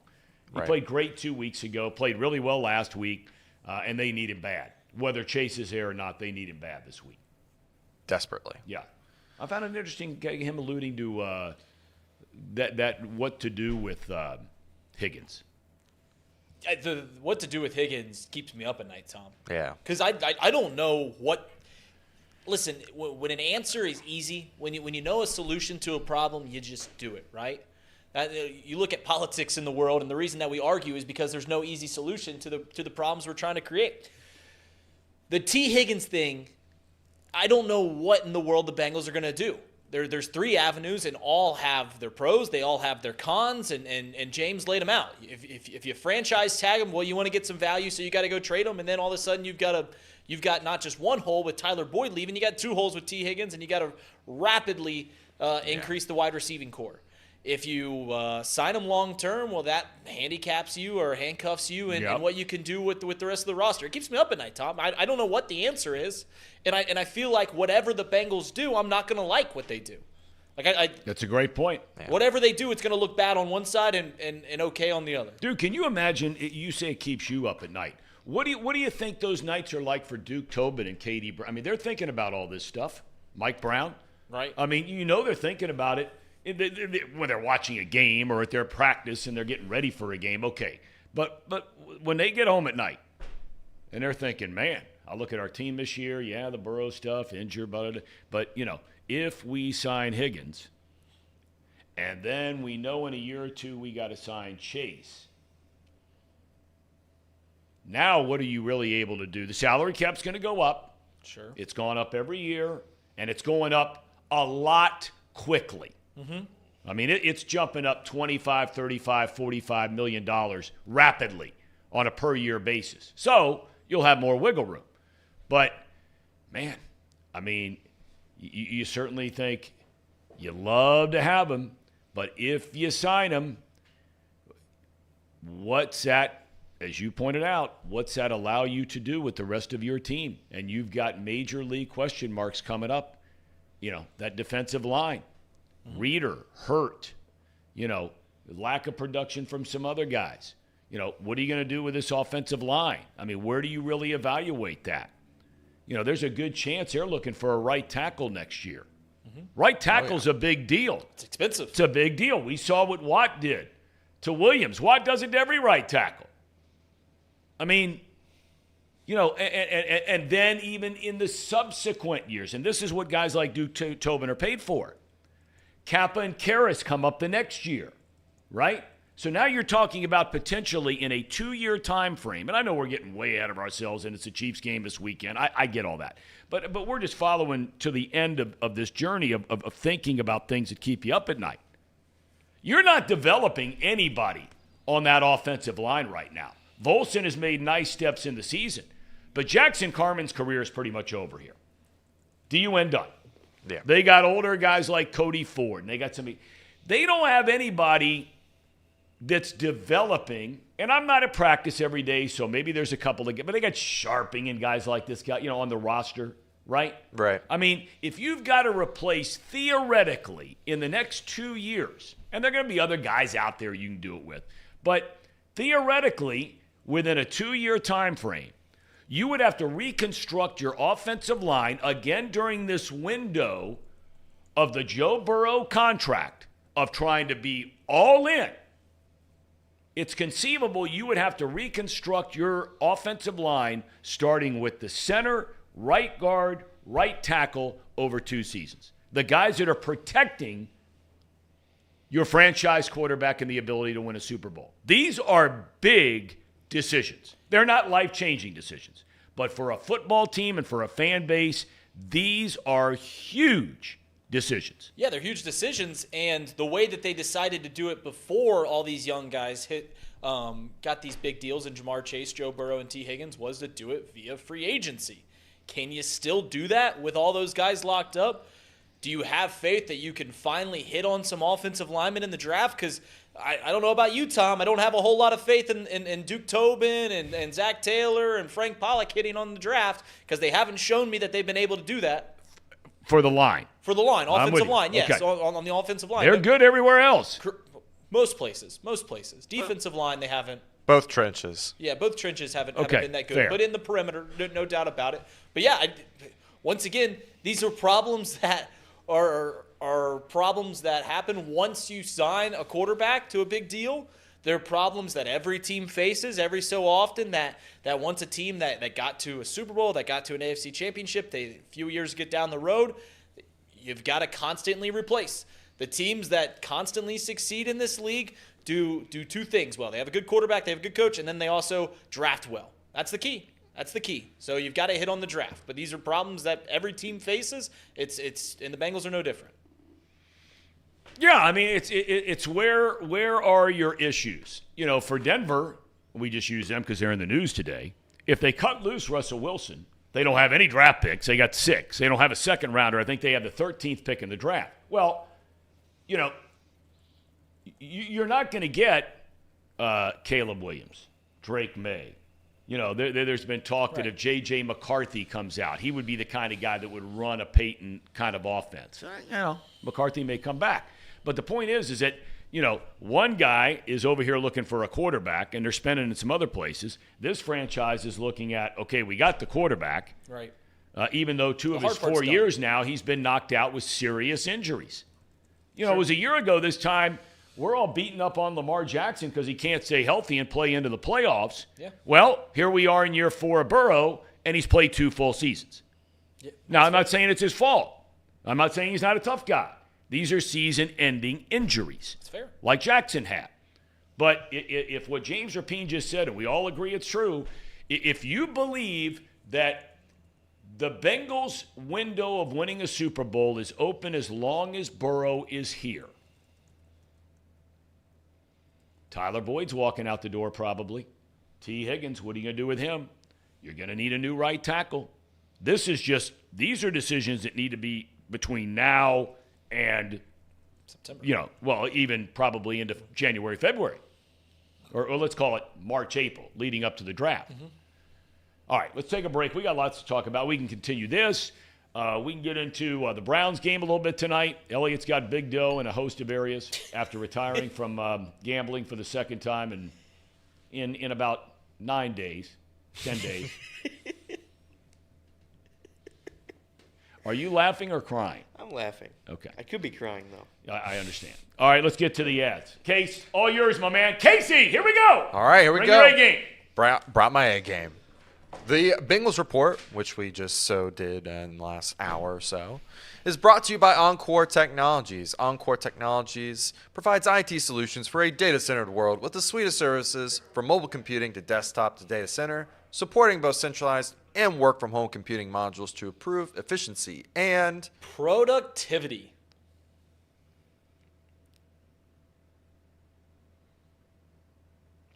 Visit Encore.tech. The path to innovation begins here. And here, productivity. We have Pawnee water, made right here in Hamilton, Ohio. Uses natural limestone filtration, unlike the artificial processing that other brands use. The result is a healthy alkaline water, the best tasting water in the world. Visit Pawnee Water at PAHHNIwater.com. See where you can buy this great tasting water. Get your coffee from UDF. Bet with Betfred, drink lots of Pawnee water, and get your technology solutions from Encore. Pawnee water. official honor of Kermit the Frog. Kermit the Frog here. Kermit, my name's Kermit. We did have one chat. One chat. It was from Mark Fetters. Mark Fetters says, Sean Connor is a real person. He's been a nut cutter for 3 months. Thank you for being a member. And I don't fully believe you that Sean Connor is a real person. I know he's not a real person, but I don't believe you. Mark is adamant that Sean Connor is real. Sean Connor emailed me again last night. Yeah. What do you have to say? You want me to read the email? I want to say. Go ahead. Sorry. He was talking about Jason Robertson. Hit a goal. That's a Dallas Stars player. Interesting. Yep. How about that? Yep. I don't know if anybody read Evan was kind of talking about it in the chat. If anybody read the new G-Dub article, it comes out like once a week for the Enquirer. Gordon Windmeyer. They have a sit-down discussion, like a podcast, but then they type it all out. It's not very good. I try to give him the benefit of the doubt, but poor Gordon, man. His take where Ellie needs to start in AAA, and then he's not going to be brought up until mid-May. It's just strange to me. The obsession with Ellie starting in AAA is very weird, and I think that, and again, maybe it's because he's a Homer Cubs fan, but he does seem to have an obsession with the Chicago Cubs. In the article, he stated that the Cubs were going to be big spenders here in the next couple weeks. And haven't spent a dime this offseason. And we're going to eliminate the Reds from the postseason. I don't know. I think those articles are kind of silly. But to each their own. If the Enquirer thinks that's good, that's good. I don't know. I think Jason's a nice guy. But Gordon, my guy Gordon, man. Gordo. We're going to need Gordo to be a little bit better when it comes to the Red stuff. It's just strange. Ellie De La Cruz will not start in AAA. I'll promise you that, though. That's such a weird take. He should. That's a good take. What did you guys see from Ellie De La Cruz that made you think that was a big league bat? Listen, Ellie wasn't great last year, and I'm really the only person that admits that in this town. But saying that, he still brings something. He's still an electric factory. People are going to buy tickets because of Ellie De La Cruz. Yeah, so you're going to play him. And we're forgetting he gets a full spring training too. Like he's going to have this whole entire offseason program to work those kinks out with the team. I don't know. Maybe I don't know enough about the baseball game to know whether or not he should start at AAA or not, but it just seems really weird to me that sort of level of talent you would want at AAA, and then you're not going to have him in your starting rotation at all until what? He said late May? I think he said like mid-May, sometime in May. At that point, it seems like you're kind of punting on the situation. I don't know, but if you're punting. I don't know. I just don't. I don't get it. I think if you have Ellie De La Cruz, you play Ellie De La Cruz. I don't think starting him in AAA solves any problem. Fair enough. I like I said, it's just that's just really strange. Very strange take. Before we start the second half of this show, if you guys would be so kind, please give a like. I don't know how many likes we have in here, but also subscribe. We put out a lot of other content or videos, clipping up the best parts of this show. Make sure to watch those, like those, comment on those. It helps us out quite considerably. So thank you so much for being here. We'll have a couple videos out too. Yep. Are we begging for likes again, Casey? Yeah, and like the stream. I thought we talked everybody about go this on your topic computer before. right now and like this stream, even if Tom, you hate we're us. not begging for likes. If you like the stream, you like it. That's as simple as that. That's all. We're just reminding people that there is a like button, and it helps us out greatly if you do like the show. That's all we're saying. Okay. That's all we're saying, Tom. And for the people in the chat, yes, I was just joking around. Were you guys talking about making De a La joke? Cruz a little bit being Starting in the in minor AAA leagues? I read the Williams Whitmire thing. Gordo. Yeah, and I've known him a long time back in his days writing in Chicago. Big Chicago hard-working Cubs dude, and knows the game. I mean, he really, really does. I mean, he knows a lot about the personalities involved and the different people. I find his whole Yu Darvish take pretty interesting. What do you say about that? He has claimed that, when he was around Darvish there in Chicago about, all of the positives about this guy. The one thing that has been a negative last year, well, two negatives if you're the Reds. Last year he was hurt, and he has a huge contract. Mm-hmm. Huge. But the Padres are trying to ship him out of town. But it's hard to trade a guy that was hurt. But, he maintains that Darvish would be a phenomenal fit. All of the boxes that we've talked about here in terms of, veteran guy, right? Good leader, very outgoing, willing to work with young pitchers, and this Gordon is all according, to the things said about him. But that price tag is insane. I mean, it's just insane, and the Reds are not going to do it. But getting back to the De La Cruz thing for a minute before we get into some more football, because that's what everybody's talking about is football. Look, De La Cruz did things last year, and his pure talent is perhaps unrivaled by any player in baseball. I'm not saying he's better, because we know he's not. He's not Ronald Acuna Jr. But when you look at the tools, the entire package, the power, the speed, potentially the glove, potentially to hit. Now, Acuna Jr.'s done it. But all those things, De La Cruz has the talent to do it.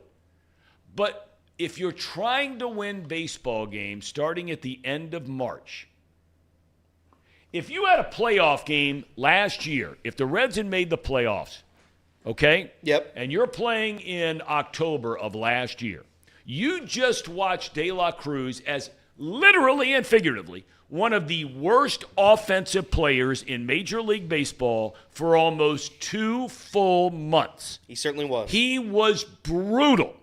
And I'm not beating the kid down. I don't want anybody to think that. I'm saying if you're the manager of a team, and here you have a fan base that wants this guy to be the next fill in the blank, right? Okay, and potentially has the ability to be the next fill in the blank. Or around here, Eric Davis, right?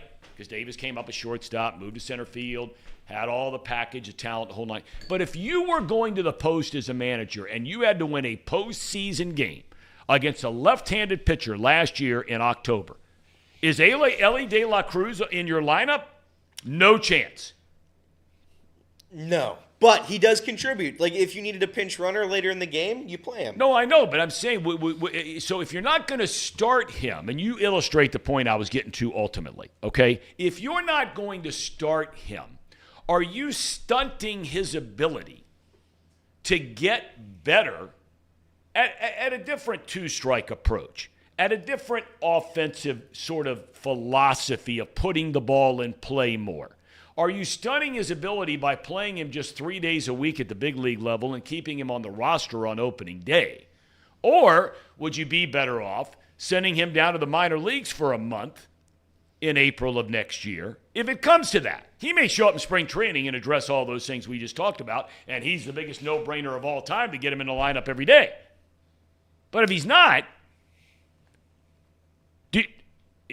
just because of the potential, do you keep him in the lineup? If you've got guys like McLean, and now you have Candelario, and you've got Steer, and you've got Encarnacion Strand, and you've got India still around here. Yeah, when I look back on it, when I look at this, it's not really a problem. It's a good problem to have. Yeah. But when you look at Ellie De La Cruz, and again, sending him to AAA, what's going to happen is you send him to AAA, he's going to hit 300, he's going to play lights out. And that really doesn't help the struggles he may have in the major leagues. Getting him as much major league reps as possible is the way to fix this solution.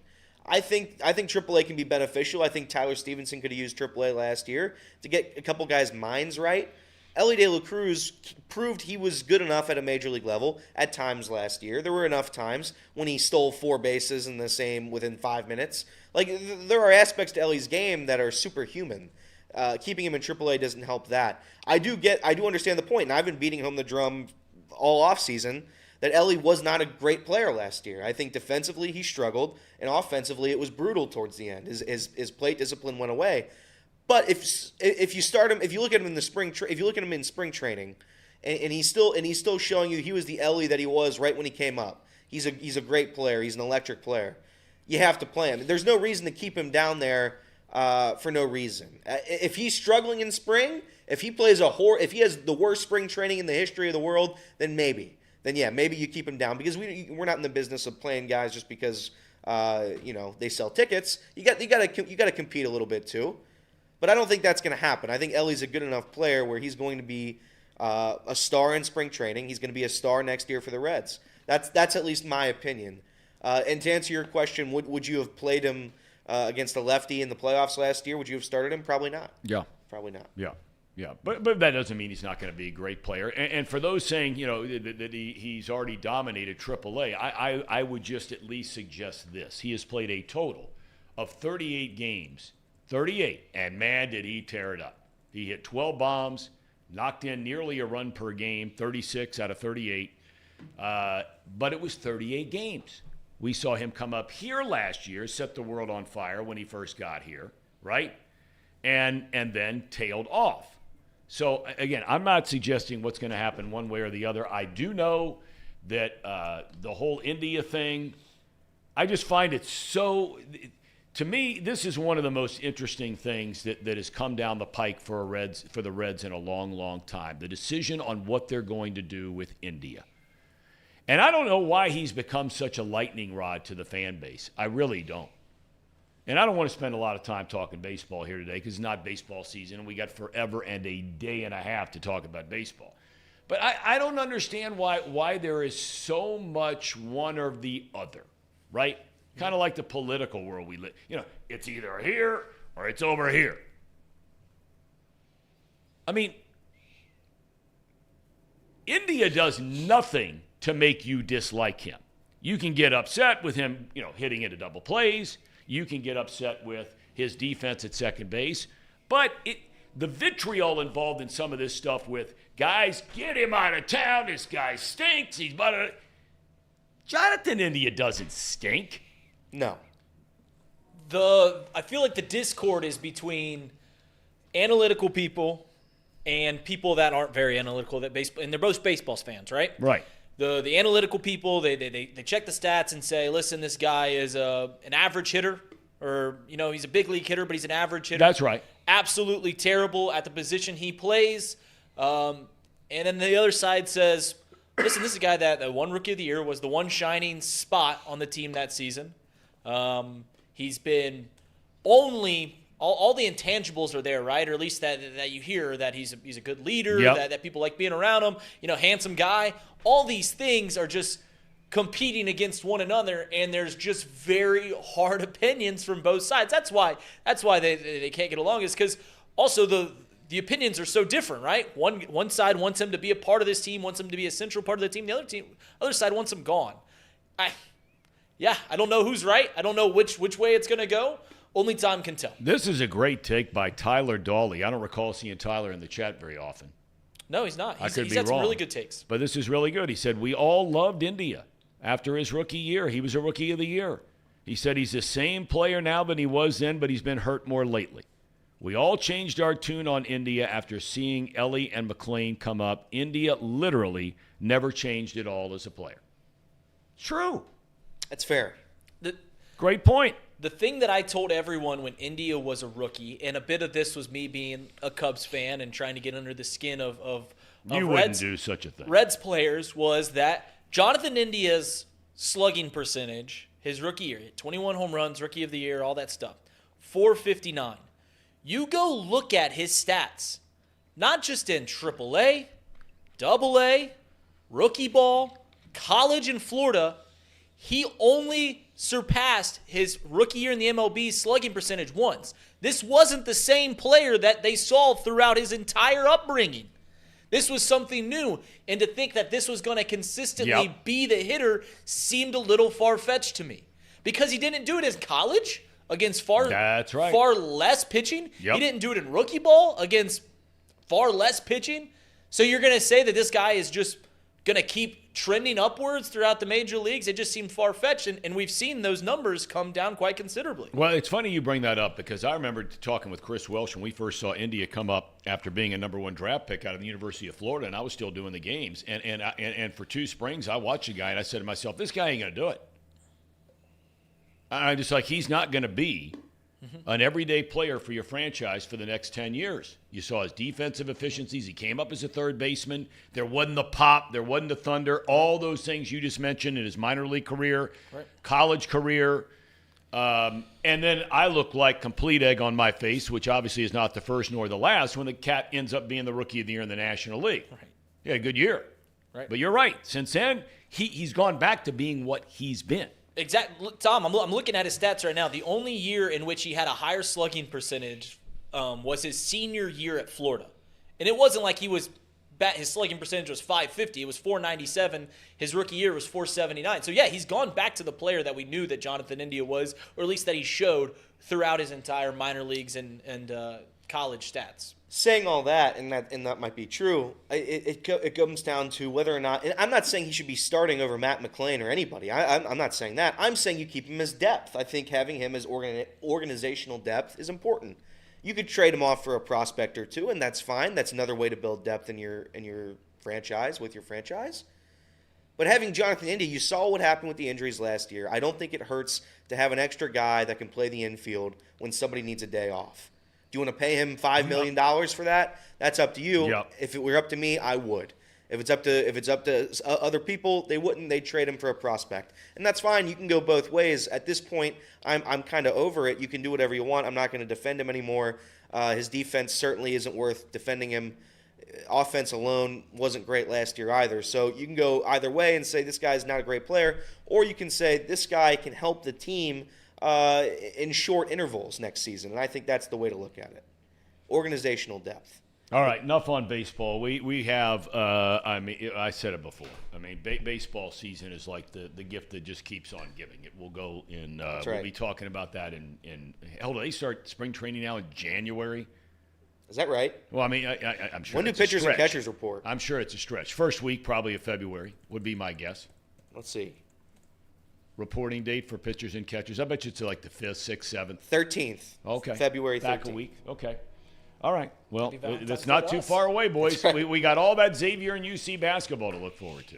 They're going to be those are two tournament teams, Tom. Those are two big. Tell you what, X looked pretty good over the weekend. They got a good win. They look good. Who'd they play?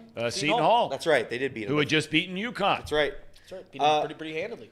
30-point victory. Was that right? Anyway, Joe Lunardi had UC as the next 4 out. Yeah. Which is unbelievable because they struggled against Stetson and Merrimack and everybody else under the sun. But They're Joe the best Lunardi, team we've ever seen. that's the expert. They have Reynolds now. They have Reynolds. And how long that lasts, I mean, we are any day now. That was supposed to come out yesterday, that ruling, the 27th. That was the end of that temporary restraining order. I've not read a thing about that. Have you? No. I have not seen that anywhere. Nope. Unless I missed where they had backed it up again. But that was the end of that restraining order. And as we know, Reynolds, one of those guys out there, 2-time transfer, who's rolling the dice after that restraining order was issued in West Virginia, that if he comes back and plays this year and this thing is flipped over, he will lose his entire eligibility for this season and not be able to play next season. Well, they cleared him, though. He's good. Reynolds? He's not risking anything anymore. They came out. All right, well, I didn't see that. Yeah, the NCAA basically they went in favor of us. All right, well, then my bad. I had not seen that he was totally cleared, no matter what. Yes, I believe that is 100% true. Okay. How in the world would I have missed that? I'm here every day reading this stuff. He wouldn't have played in that Dayton game had the risk been still on the table. They took away the risk. I never remember reading that from anybody. Scott Springer and those guys, he does a great job covering the team. Okay, all right, well, that's great news. They're a different team with him. They are. That guy's an animal. They are, especially having somebody else down low helping Victor Locke and Aziz Mondego. It's big. Final thing on baseball, as we segue off, Cincinnati Reds signed Buck Farmer to a 1-year contract. The buck stops here every time in the game. If I was still doing the games, that's what I would have said every time he came in. Just like Kyle Schwarber, former linebacker in Middletown. What? Quit playing football when he had to chase around Braxton Miller. Buck Farmer, man. They designated. The buck stops here. They designated for assignment Bubba Thompson. What was your favorite moment from the Bubba Thompson era of the Cincinnati Reds? What position did he play? He didn't play a single pitch for the Cincinnati Reds, but they designated him for assignment. Thank you, Bubba. See you later, bud. All right. Okay, so Buck Farmer back on a 1-year deal. You know, look, there are worse guys you can have than him. I mean, I know that's not a great statement to say, but I mean, look, he's been he has been one of those guys, and we have talked about this on this show so many times. He is one of those guys where he shows up, pitches really well for you for a season, and then all of a sudden, man, the bottom falls out. But then he'll keep plugging and come back and do some good things for you. It's like a lot of bullpens as a group. You evaluate them 1 year to the next, and without a doubt, bullpens, and there are isolated guys that are different, the haters of the world, not haters of the world, that the Alexis Diaz's of the world. I mean, he's put himself in that category where he's been so dependable and so good that now, to count on him is probably a really safe bet. Guys around him, in all bullpens around baseball, forever. It's like lightning in a bottle a lot. You just don't know 1 year to the next, including your guy. It's a big year. It's going to be a big year. Your guy. You know what I'm talking about? That's right. Governor.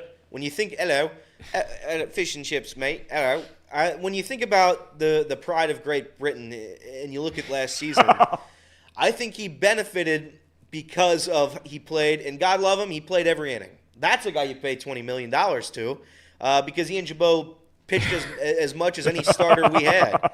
He'd show up in every inning, every game. So shout out to Ian Jabot. Ian Jabot threw but if you're two more outs than Buck Farmer this year. Really? 75 innings and 2/3 to 75 innings. That's crazy, man. That's crazy. Anyway, saying all that, Ian Jabot, I'm cheering for you, man. I'm cheering for you. Buck Farmer, I'm sure he will be the new Daniel Duarte of this team. He will come in blowout situations or early on when it's 2 years ago in 2022, the Reds took a flyer on this guy. He had spent most of 2021 with the Tigers, only pitched in 36 games. In 2022 with the Reds, he did a solid job. 3.8 ERA, 47 innings, 36 hits. He does walk too many. That's his problem. 75 innings last year, he walked 29. But he only allowed 58 hits. I mean, that's pretty doggone good, 75 innings, 58 hits. Listen, in 2 years, Buck Farmer has appeared in 115 games, 122 innings. He struck out 124 batters, and he has a 4.06 ERA. That's about as okay of a reliever as you're going to get. I mean, whip a 1.2, You want to talk about organizational depth? That's right. If that's the buzzword we're going to use on this show today, how can you not talk about Buck Farmer being organizational depth? The buck stops here. That's right. Get bucked. Buck Farmer has been about as average as Jonathan India has over the past 2 years. Okay. That sounds good. Did I hurt your feelings? Well, it's just Buck Farmer's not a very good pitcher, so. All right. Well. Welcome back, though. Fair enough. Tom, we've got to go through our picks. We got to do our power rankings in this final 30 minutes. I think I had a good week last week. I was trying to remember my picks. Are we ready to go, Casey? Yeah, we're ready. All right, let's do it. Our picks from last week. We have a big day of picks tomorrow. Elliot, 2.5. I think the Falcons covered. I know the Colts covered. No, the Falcons covered. Falcons by a covered. lot. Thank you. Falcons won, the Falcons won the game. They covered. So, Elliot, you are the lone wolf in the wilderness. You saw that from a mile away. I knew you know it. These two teams Did you bet at on the it? back of your hand. Did you bet on it? Bet on the Colts. What? Thought the Colts Dude, I got to tell you, I ask you this every single week, and I'm just dumbfounded. You come in here, you've had some bad weeks. You've all had some good, bad. Last couple of weeks, you've been pretty doggone good on our picks. And I always ask you, why don't you then turn around and put money on the teams that here was another example of where you would have won? Because seriously, I really do mean this. You sit in here and you pick these games, and the last couple of weeks you've done pretty doggone well. Then you turn around and bet the opposite on the weekend, and you're just burning money. Friday Elliott is a lot different than Sunday Elliott. When Sunday Elliott wakes up in the morning, he has some change of heart. This was a game I thought Gardner Minshew and the boys, Jonathan Taylor was back. I thought they were going to be roaring. I thought they were going to be firing on all cylinders. They got blown out by a team that sucks. They get blown out or they lose by 29-10 yeah, or 13 or blowout. something like that. Casey, do you do that where you take these picks? I don't know if you're gambling anymore these days. Or you have action from time to time. I have some action from time to time. Tom, I would bet the picks that I pick on here. Okay. But I haven't bet in like a month and a half because I was saving up for Christmas. It's not a month and a half. Yeah, something like that. That's not right. Like consistently, yeah. No, because you walked in here and hit some parlay about 4 weeks ago that you had won $400. Yeah, I kind of forgot about that. Be careful. The new 88,000 IRS agents that your boy wants to sign. They might be watching the show today. All right, let's go next. Let's go next. They're out now. Out! All right. Here we go. Denver. Whoopsie. Denver lost. Yep, got this one. Okay. Shout out I'm Reader. 0-2. The rest of you guys are 1-1. This was another one, Tom. I rode the Patriots on this one when I saw it on whenever So that it can was. go both ways. So it goes both ways. Bailey Zappi. We always knew it was going to be the Bailey Zappi game. Bailey Zappi game. Tell you, they're playing pretty good these last couple of weeks. That's right. But according to Tom Curran up there in Boston, it's a done deal. Belichick's out. We'll find out. Okay. Maybe I misspoke. Whoa, wait a minute. Maybe I didn't. I had no faith. I thought this spread was so off, so bad, that I was like, Vegas knows something we don't. The fix is in. 49ers are going to absolutely trounce them. And they tried to, Tom. They had the referees tackling Lamar Jackson in the end zone. They said, we got to get some points on the board for the old 49ers because Brock Purdy's going to throw 1,800 picks. And they even put in their best quarterback to try to win the game, too, in Sam Darnold. Oh, my God. I mean, the Ravens are the real deal. They really are. So are the 49ers, by the way. The 49ers you're right. These are the best two But teams. the Ravens, man, I get it. Brian accuses me of being a Ravens fan. I'm a fan of the organization because I did a number of their games. I know the owner a little bit. I know what he's all about. When I was doing college basketball games in the ACC, he's a big Maryland guy. He had those courtside tickets right next to where our TV little setup table was. Friendly, him and his wife, outgoing. Ozzie Newsome. I mean, come on. Ozzie Newsome. Come on. Up here, way up here. Player, dude, man, leader, right? That's right. Harbaugh. I mean, come on. Come on. That's an organization committed to winning every year. We talk a lot about Mike Tomlin never having a losing season. Jim Harbaugh's had two. John Harbaugh, my bad. And one of them, they were 5-11, bad. The other time, they were 8-9. He has almost the exact same winning percentage as Mike Tomlin. Yeah, I mean, this dude, he's on his game. Okay, what's next? Oh, Casey. Casey. That's a 2-point game, wasn't it? Miami covered? Yeah, Miami covered that. Yeah. Wow. So you guys were winners. I lost this one. Okay. How for real are the Dolphins? Didn't they change your tune a little bit over the weekend? Certainly. I mean, this is the battle Or of the did frauds. they? Yeah, that's right. This is the battle of the frauds, but it's they scored one touchdown. I'm not going to sit here. Listen, I think the Dolphins are good. I think they're better than the Dallas Cowboys. I think the Cowboys are the most fraudulent organization of all time. Saying that, I'm not going to write home about the Dolphins. They scored one touchdown. They scored one offensive touchdown in a team that takes pride in their elite pass-heavy offense. If they don't have Tyreek Hill, that team's nothing. Yeah. best offense in the league. I do think that the Dolphins, their rush attack, their run game has definitely caught up to them. Teams are figuring out that you just got to protect the outside and they can't run it in the inside. And that holds true from last week. They didn't even break 100 yards in the rush game. And I think you take away Tyreek Hill, I think Elliott's on to something there. Dude, so. I mean, come on. If you take away Tyreek Hill, you mean what? Take away from him catching 10 balls for 200? Is that what you mean? I'm just saying if a team take him off the team. I'm saying if a team can take away Tyreek Hill, defensively, if there's a team that can, then yeah. But actually, I do want to mention this: since Jalen Ramsey has started with this team, they've been the second best defense in the league.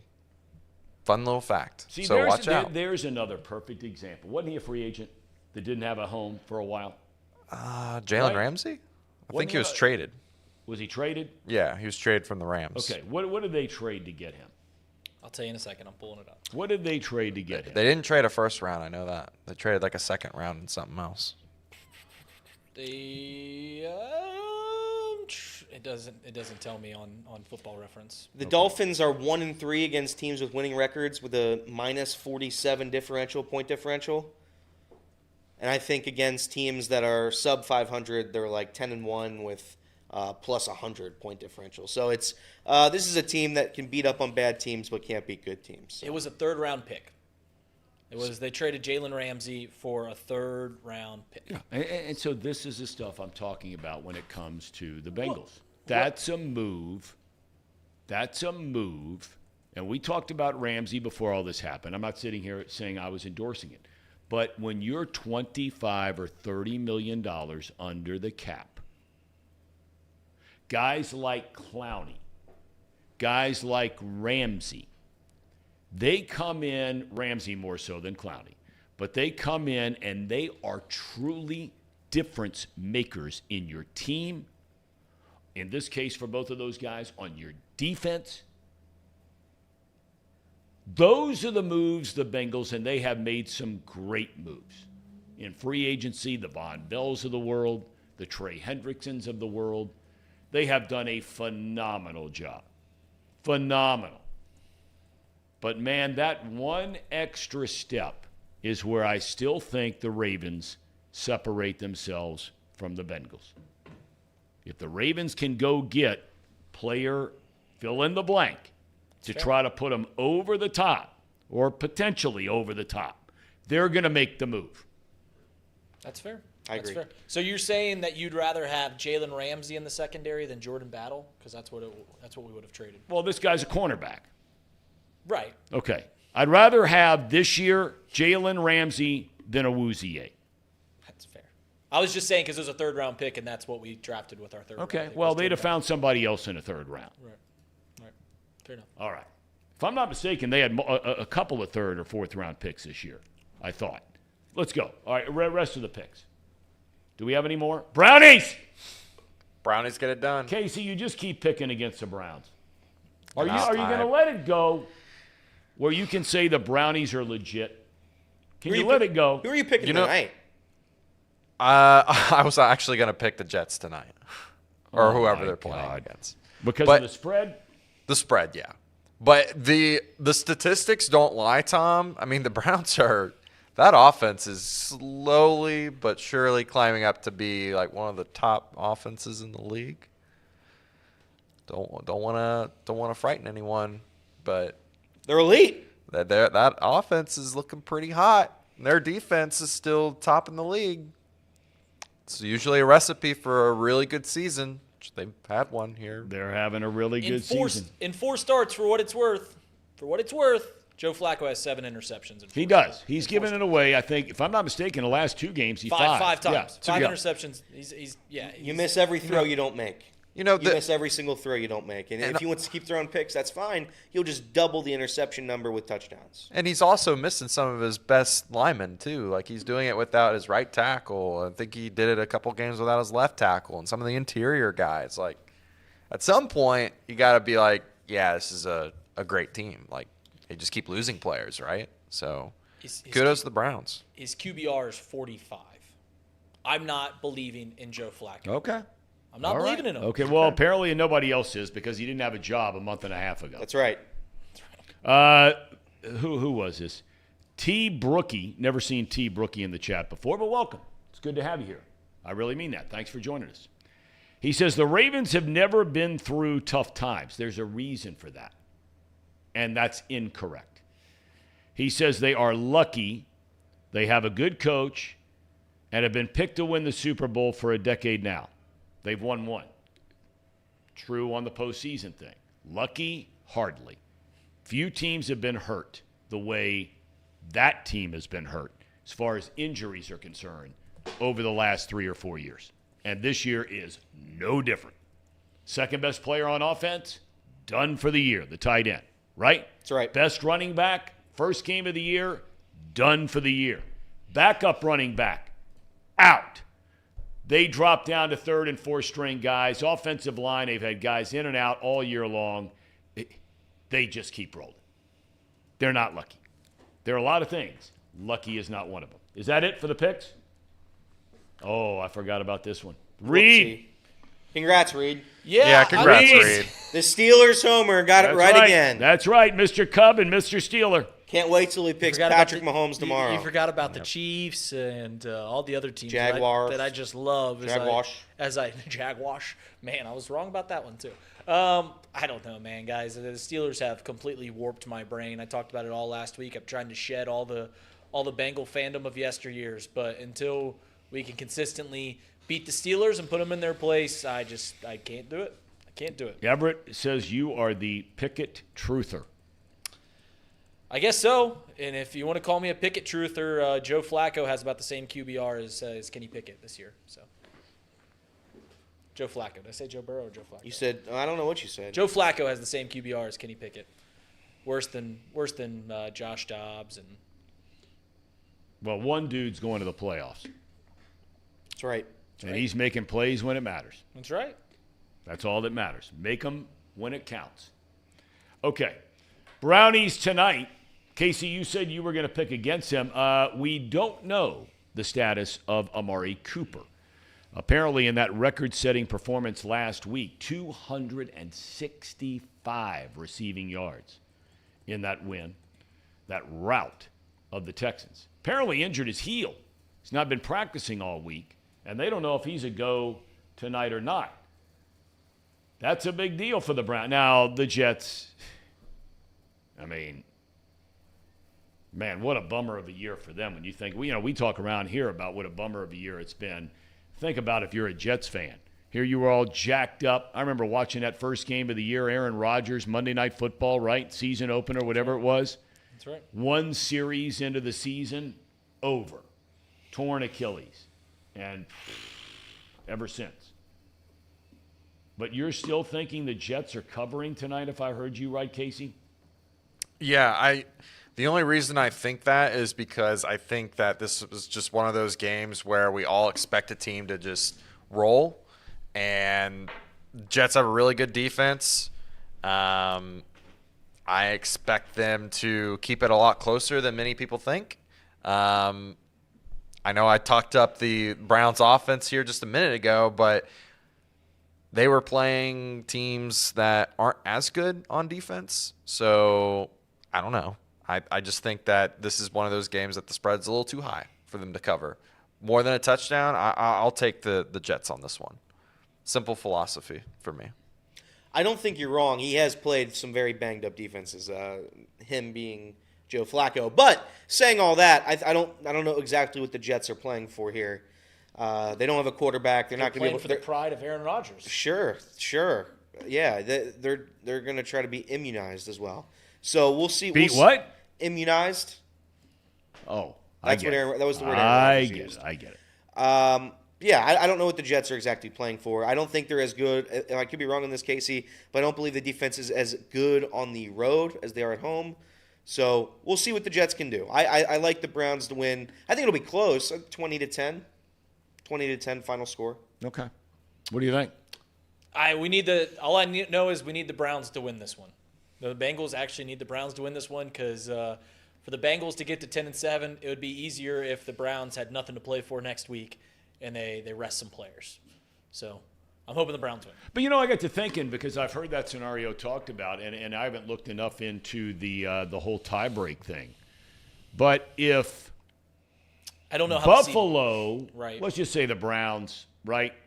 Let's say they win tonight. Yeah, they're guaranteed in the playoffs, but they're not guaranteed that fifth spot.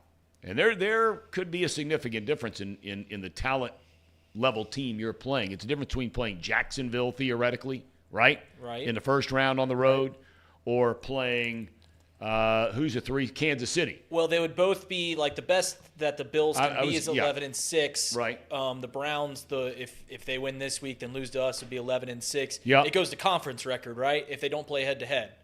It goes to how you played in your conference. I think, but I mean, if the they would be the only teams at 11-6. So the Browns have a better record in the conference. Yes, okay. correct. So they'd be all right. So they'd be the 5. And also that's a little kaput because there's a chance that that next week we don't even know who's going to be the 3rd and 4th seed, right? Because we don't know how it's going to shake out between Kansas City. If Kansas City loses to the Bengals this week, which the Bengals would need, they would be 9-7. Jacksonville, I think, plays the Panthers, so they'd be 9-7. So we don't even know how the 3rd and 4th seed. Well, we don't know would the 1 and 2. Right, we don't know Because how the that's going to Ravens work play out. the Dolphins. We don't know how that's going to work out. So, like, worrying about who you're going to play as the 5th or 6th seed, really, I don't know how much that matters. I don't know. There's so many scenarios right now. This is the reason that we aren't predicting who's going to be in the playoffs today or tomorrow. Yep. It's the reason we're doing it next week because the picture looks a little more clear after another week of games. So. Okay. All right, we have buy or sell today. Is that correct? We do have buy or sell. All right, here we go, Casey. You ready? You got everything dialed up? Buy. Sell, sell, sell. Beautiful. Look, Casey's on it today. Yes, he is. I was worried about him today. He's on it. All right. All right, here we go. Buy or sell. Yep. We'll start with you, Tom. One of the stories that I don't think enough people are talking about is the Baker Mayfield story. Oh man. He put a lot on the line. I know he's a kind of divisive figure, but the Tampa Bay Buccaneers should extend Baker Mayfield. Buy or sell, Tom? I'm buying. I've always been, and look, no one was angrier than me when that guy came into Ohio State playing for Oklahoma and took that flag and drove it straight in the ground at the 50-yard line after Oklahoma beat the Buckeyes. I wasn't crazy about the dude. But as I mentioned earlier in this program, talking about a different topic, I love his fire. I love his passion. I love his wanting to be great. This guy was a walk-on at Oklahoma, won a Heisman Trophy, first-round draft pick, took the Browns of all teams to the playoffs, even won a game. He's bounced around a lot since then. Where would the Brownies be today if they stayed with Mayfield? He's been better than Deshaun Watson, but that's old news. I'm buying. Buy. Buy. The question is what's the going rate for a Baker Mayfield extension? I don't know. I don't think it's not in the same galaxy with the other big name guy. It's not going to be $50 million, but it's going to be at the minimum mid-20s. Okay, well, right? I mean, again, before you let somebody go, and it's a story, business, life, everything. Right. You better have the guy who you know is going to take over for him, and maybe they have that guy. Right. All right, I want to hear what you guys think about this. Casey? I'm selling. Sell. I'm selling this. Listen, Tom, he plays in one of the worst divisions in all of football. He does. And he gets to play in it. A lot of those yards, a lot of those stats, I think are a little misleading. You look at the teams that he's played this year. He had a really good win against Minnesota when they were fully healthy. Win against the Bears, the Saints in his division, Titans, Panthers, Falcons, Packers, Jacksonville. I guess the most impressive win on that list is probably week 1. I don't know. The teams that he's lost to, the Eagles 25-11, Detroit 20-6. They lost to Atlanta Falcons 16-13. But most of those were early, right? These are pretty early. Yeah, these are early. Buffalo 24-18. He loses a thriller to the Texans 39-37. I don't think that's necessarily Baker's fault. No. San Francisco 27-14. Indianapolis 27-20. Now he's been on a 4-game win streak, but it's against teams that I'm just not super confident in. I don't know. I feel like you could get better. Like he's right in the middle of the road for me as a quarterback. So I'm going to sell. I'm going to buy. I think he's a similar quarterback to Geno Smith. Geno Smith got an extension. I think it's a 3-year deal. I think I could see a short deal, 2 years, 3 years, 25 mil, 24 mil, something around there. I think he's serviceable. Like Tom said, he's having a damn good season too. 65% completion percentage, I believe, is what I just read. Almost. That is 64 point something. He's got 20-something touchdowns to 8 interceptions. I like him. I think Baker's good enough to be a quarterback in the NFL. I think he's better than Brock Purdy. So the thing, so you're buying. You're buying an extension. I'll buy. He's buying. I'm also going to buy an extension. Listen, it's not going to be one of those extensions where it's 8 years, $250 million. I think Mr. Mo put this in the chat. It would look more like a 2 years, $60 million, somewhere in that range. And for that rate, for Baker Mayfield and what he's shown, the Tampa Bay Buccaneers, once again, in a bad division that you can consistently win with a good quarterback, absolutely. Why? I mean, this guy is, for better or worse, there's a lot of flaws with Baker Mayfield, but he is a gamer. There's a lot of emotion there, and if you're a kind of guy, there's pros and cons playing with emotion. He He's balling out right now.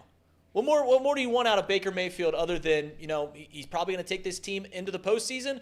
Go ahead and think about this. This is a thought experiment for all you guys. Think about how many quarterbacks you can name that have taken a team in the to the postseason in the AFC and the NFC, like Baker Mayfield will do.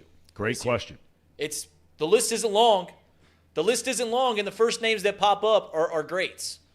I'm not saying Baker Mayfield's a great, but he's on a list with a bunch of greats. So, yeah, I'm buying this. Baker Mayfield should be extended. Okay, what do we got next? All right. The Raiders, who Casey, have come on as of late, should hire Antonio Pierce. Ooh. Casey, we'll start with you.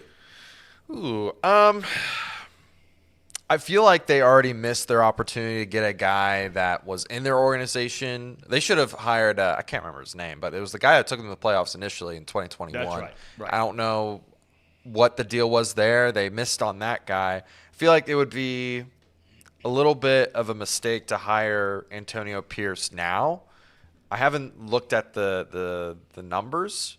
It's just a gut feeling because I feel like the Chiefs are just on a really weird season. I don't think that's going to continue.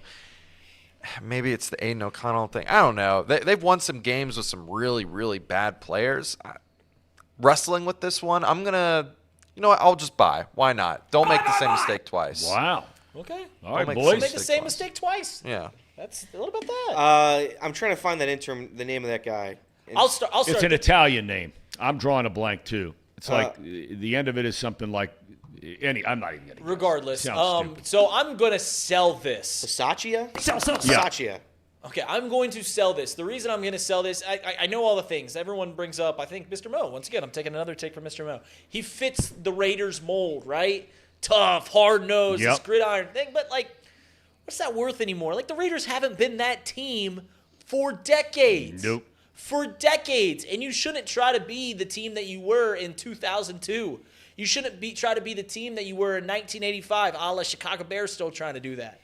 You shouldn't try to be the team you were decades ago. This guy, he's been fantastic. He says all the right things in the press conference, but I don't know. I think you should go out there. You should get probably an offensive mind. I think you should get a guy that can kind of spice things up in a division that has Justin Herbert, Patrick Mahomes. So I'm selling this. I don't know how much money they're still paying Gruden and McDaniels, but I'd certainly pay Antonio Pierce. So you're a buy. I'm going to buy all the way. I think this guy's awesome. I like his fire.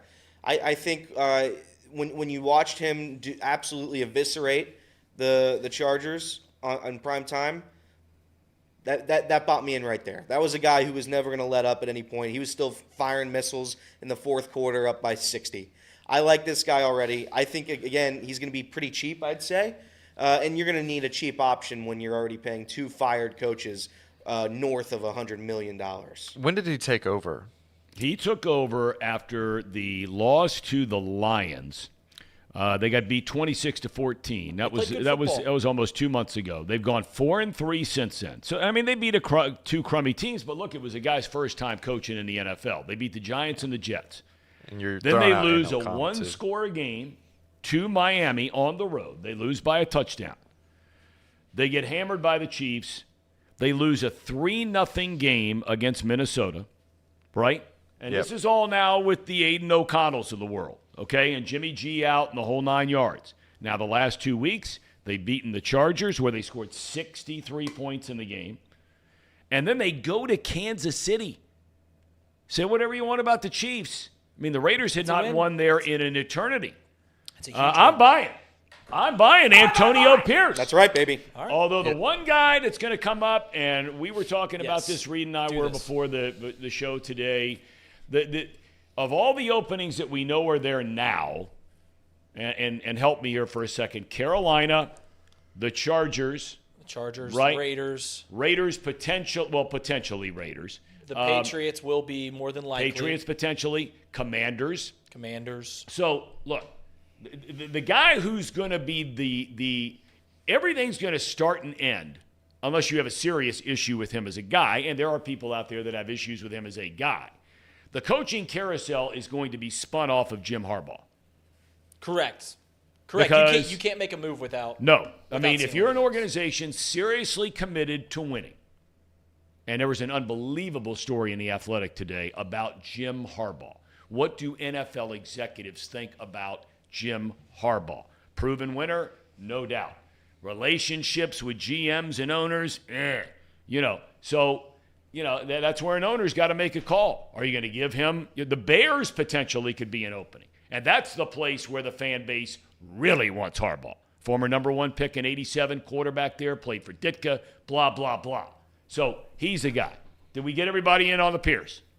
Yes. Yep. All right, what's next? This is going to be the final one. Last night I fell asleep after hearing the news about what happened over in Denver and Russell Wilson. Yep. And when I laid my head down on the pillow, I fell asleep. I had a nightmare, and it was that Russell Wilson goes to the Pittsburgh Steelers. That'll just eat me alive. So that's going to be the last buy or sell today. The Pittsburgh Steelers should go get Russell Wilson. Buying or selling. We'll start it over here. Elliot. They should. So, yeah, I'm going to buy. You're going to buy. Kenny Pickett's a really bad quarterback, and I say really, really bad with a lot of great respect for him. He's atrocious. Love and respect. He is the worst quarterback in the NFL with love and respect. Go out and get Russell Wilson. Go out and get a guy who's proven he can win. Russell Wilson's having a damn good year. What the Broncos are doing to him is shameful. And honestly, the fact that it's legal in the NFL for them to do this is kind of crazy to me. But because this seems like openly tanking for. Well, you're just selling you're just getting rid of your quarterback. True, but this seems you're openly tanking because of a contract that you made. They made the contract. That's fair. And they're going back on their word and kicking him out of town for no reason. I think that's despicable. I think that's against everything that sports are about. But what have you, I think Russell Wilson's I think he's a good quarterback. The Steelers would be lucky to have him. If Russell Wilson was on that Steelers team, they'd be legit. I agree with you. They 100% would be legit. There's absolutely no doubt about it. There's something weird with Russell Wilson. There is something weird there because he's now gone to 2 Super Bowl winning coaches, right? And hasn't got like Sean Payton clearly. Like, why would Sean Payton's getting rid of him? He's had a good year. Russell Wilson's had a good year. And they're going to get rid of him clearly because he just didn't want him. Sean Payton didn't want him. Pete Carroll doesn't want him. You think Mike Tomlin's going to want him? That's now 2 Super Bowl winning coaches that don't want Russell Wilson despite stellar play. So I'm gonna sell this. I don't think they would be better. Their offense clearly would be better as a team. But there's something weird there with Russell Wilson. Also, my heart couldn't take Russell Wilson in a Steelers uniform. So I'm selling. So I decided that since we were doing this hypothetical here, is it even financially possible for the Steelers? Yeah. I don't think it's financially possible. If they somehow manage to get a deal done, I think it would actually be better for the Steelers. If we are in the perspective that the Steelers want to get better at the quarterback position, I think that Russell Wilson is much better of a quarterback than Kenny Pickett is. It's not close. Right. I would buy, but I just don't think it's possible. I don't think they can fork out the money to be able to get Russell.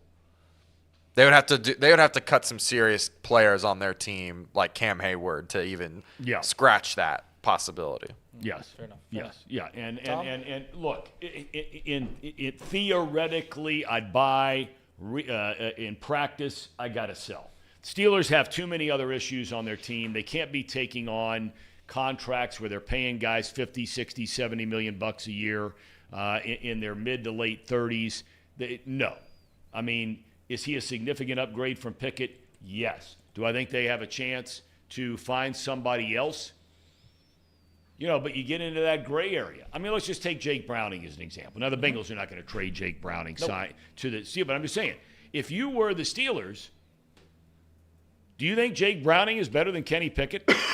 Does he make your team this year better if he's their quarterback? Here's the point I'm making. Not necessarily. I'm using a Jake Browning-like quarterback. If they're not sold on Pickett, and I'm not so sure that Tomlin is ever going to admit that 2 years into this thing, a year and a half really because the guy's been hurt. If you're not all in on Pickett, you got to replace him obviously with somebody. Well, are you going to spend the 40 or 50 million bucks, right, that we've been talking about, or are you going to get somebody in there who can just lead you to getting 24, 27 points a game? 22, 24 points a game. Because with that defense, you can win a lot of games. They're a 500 team with that offense. Right? Right. No, right. I mean, seriously. It's like we're talking about with the Raiders. I mean, at the end of the day, the Raiders And you can say their schedule and all that. It's true. The Raiders are one game beneath the Bengals through all of the mess they've been through. Right. Coaching change, bad quarterbacks, blah, blah, blah. They're 7-8, and the Bengals are 8-7. Got the same, according to New York Times, have the same playoff chances at this point. There it's you like go. 18%. So there you go. Okay.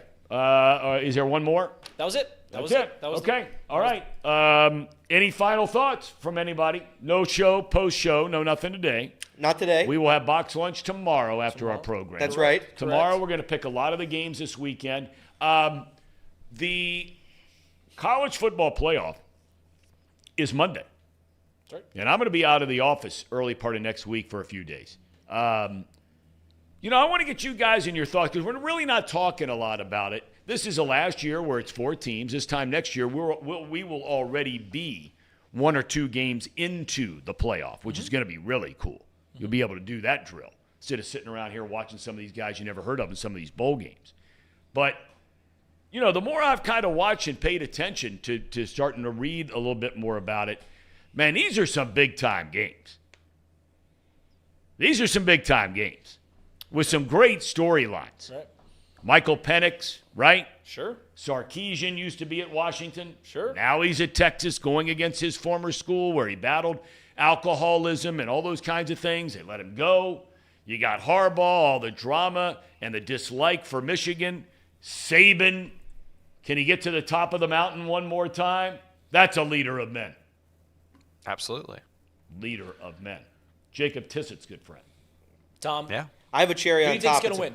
Casey Who just do you sent think's going to win it the to you. national championship? That picture. I think the Crimson Tide of Alabama. But if I had to pick second, the Washington Huskies. I'm not so sure I wouldn't take Washington first. What about you? I think that there's a team that plays up in Ann Arbor that's pretty good. TTUN. What about you if you had to pick one? Right now, sitting here. Top of your head. I'm going to go with the Fighting Nick Sabans. The Fighting Nick Sabans. How about you, Casey? What have they done? I'm gonna go with the Harbaugh. No one said Texas. I think Texas is Fighting fraudulent. Jim Harbaugh. I'm gonna go Case, fighting Jim we Harbaugh. end our Thursday on a downer. Who do you like more, Jim or John? Well, I know Jim better than John. You're a Jim Harbaugh guy. That's your guy. You know what? That's I've your said guy. on this show before, I've always gotten along with him.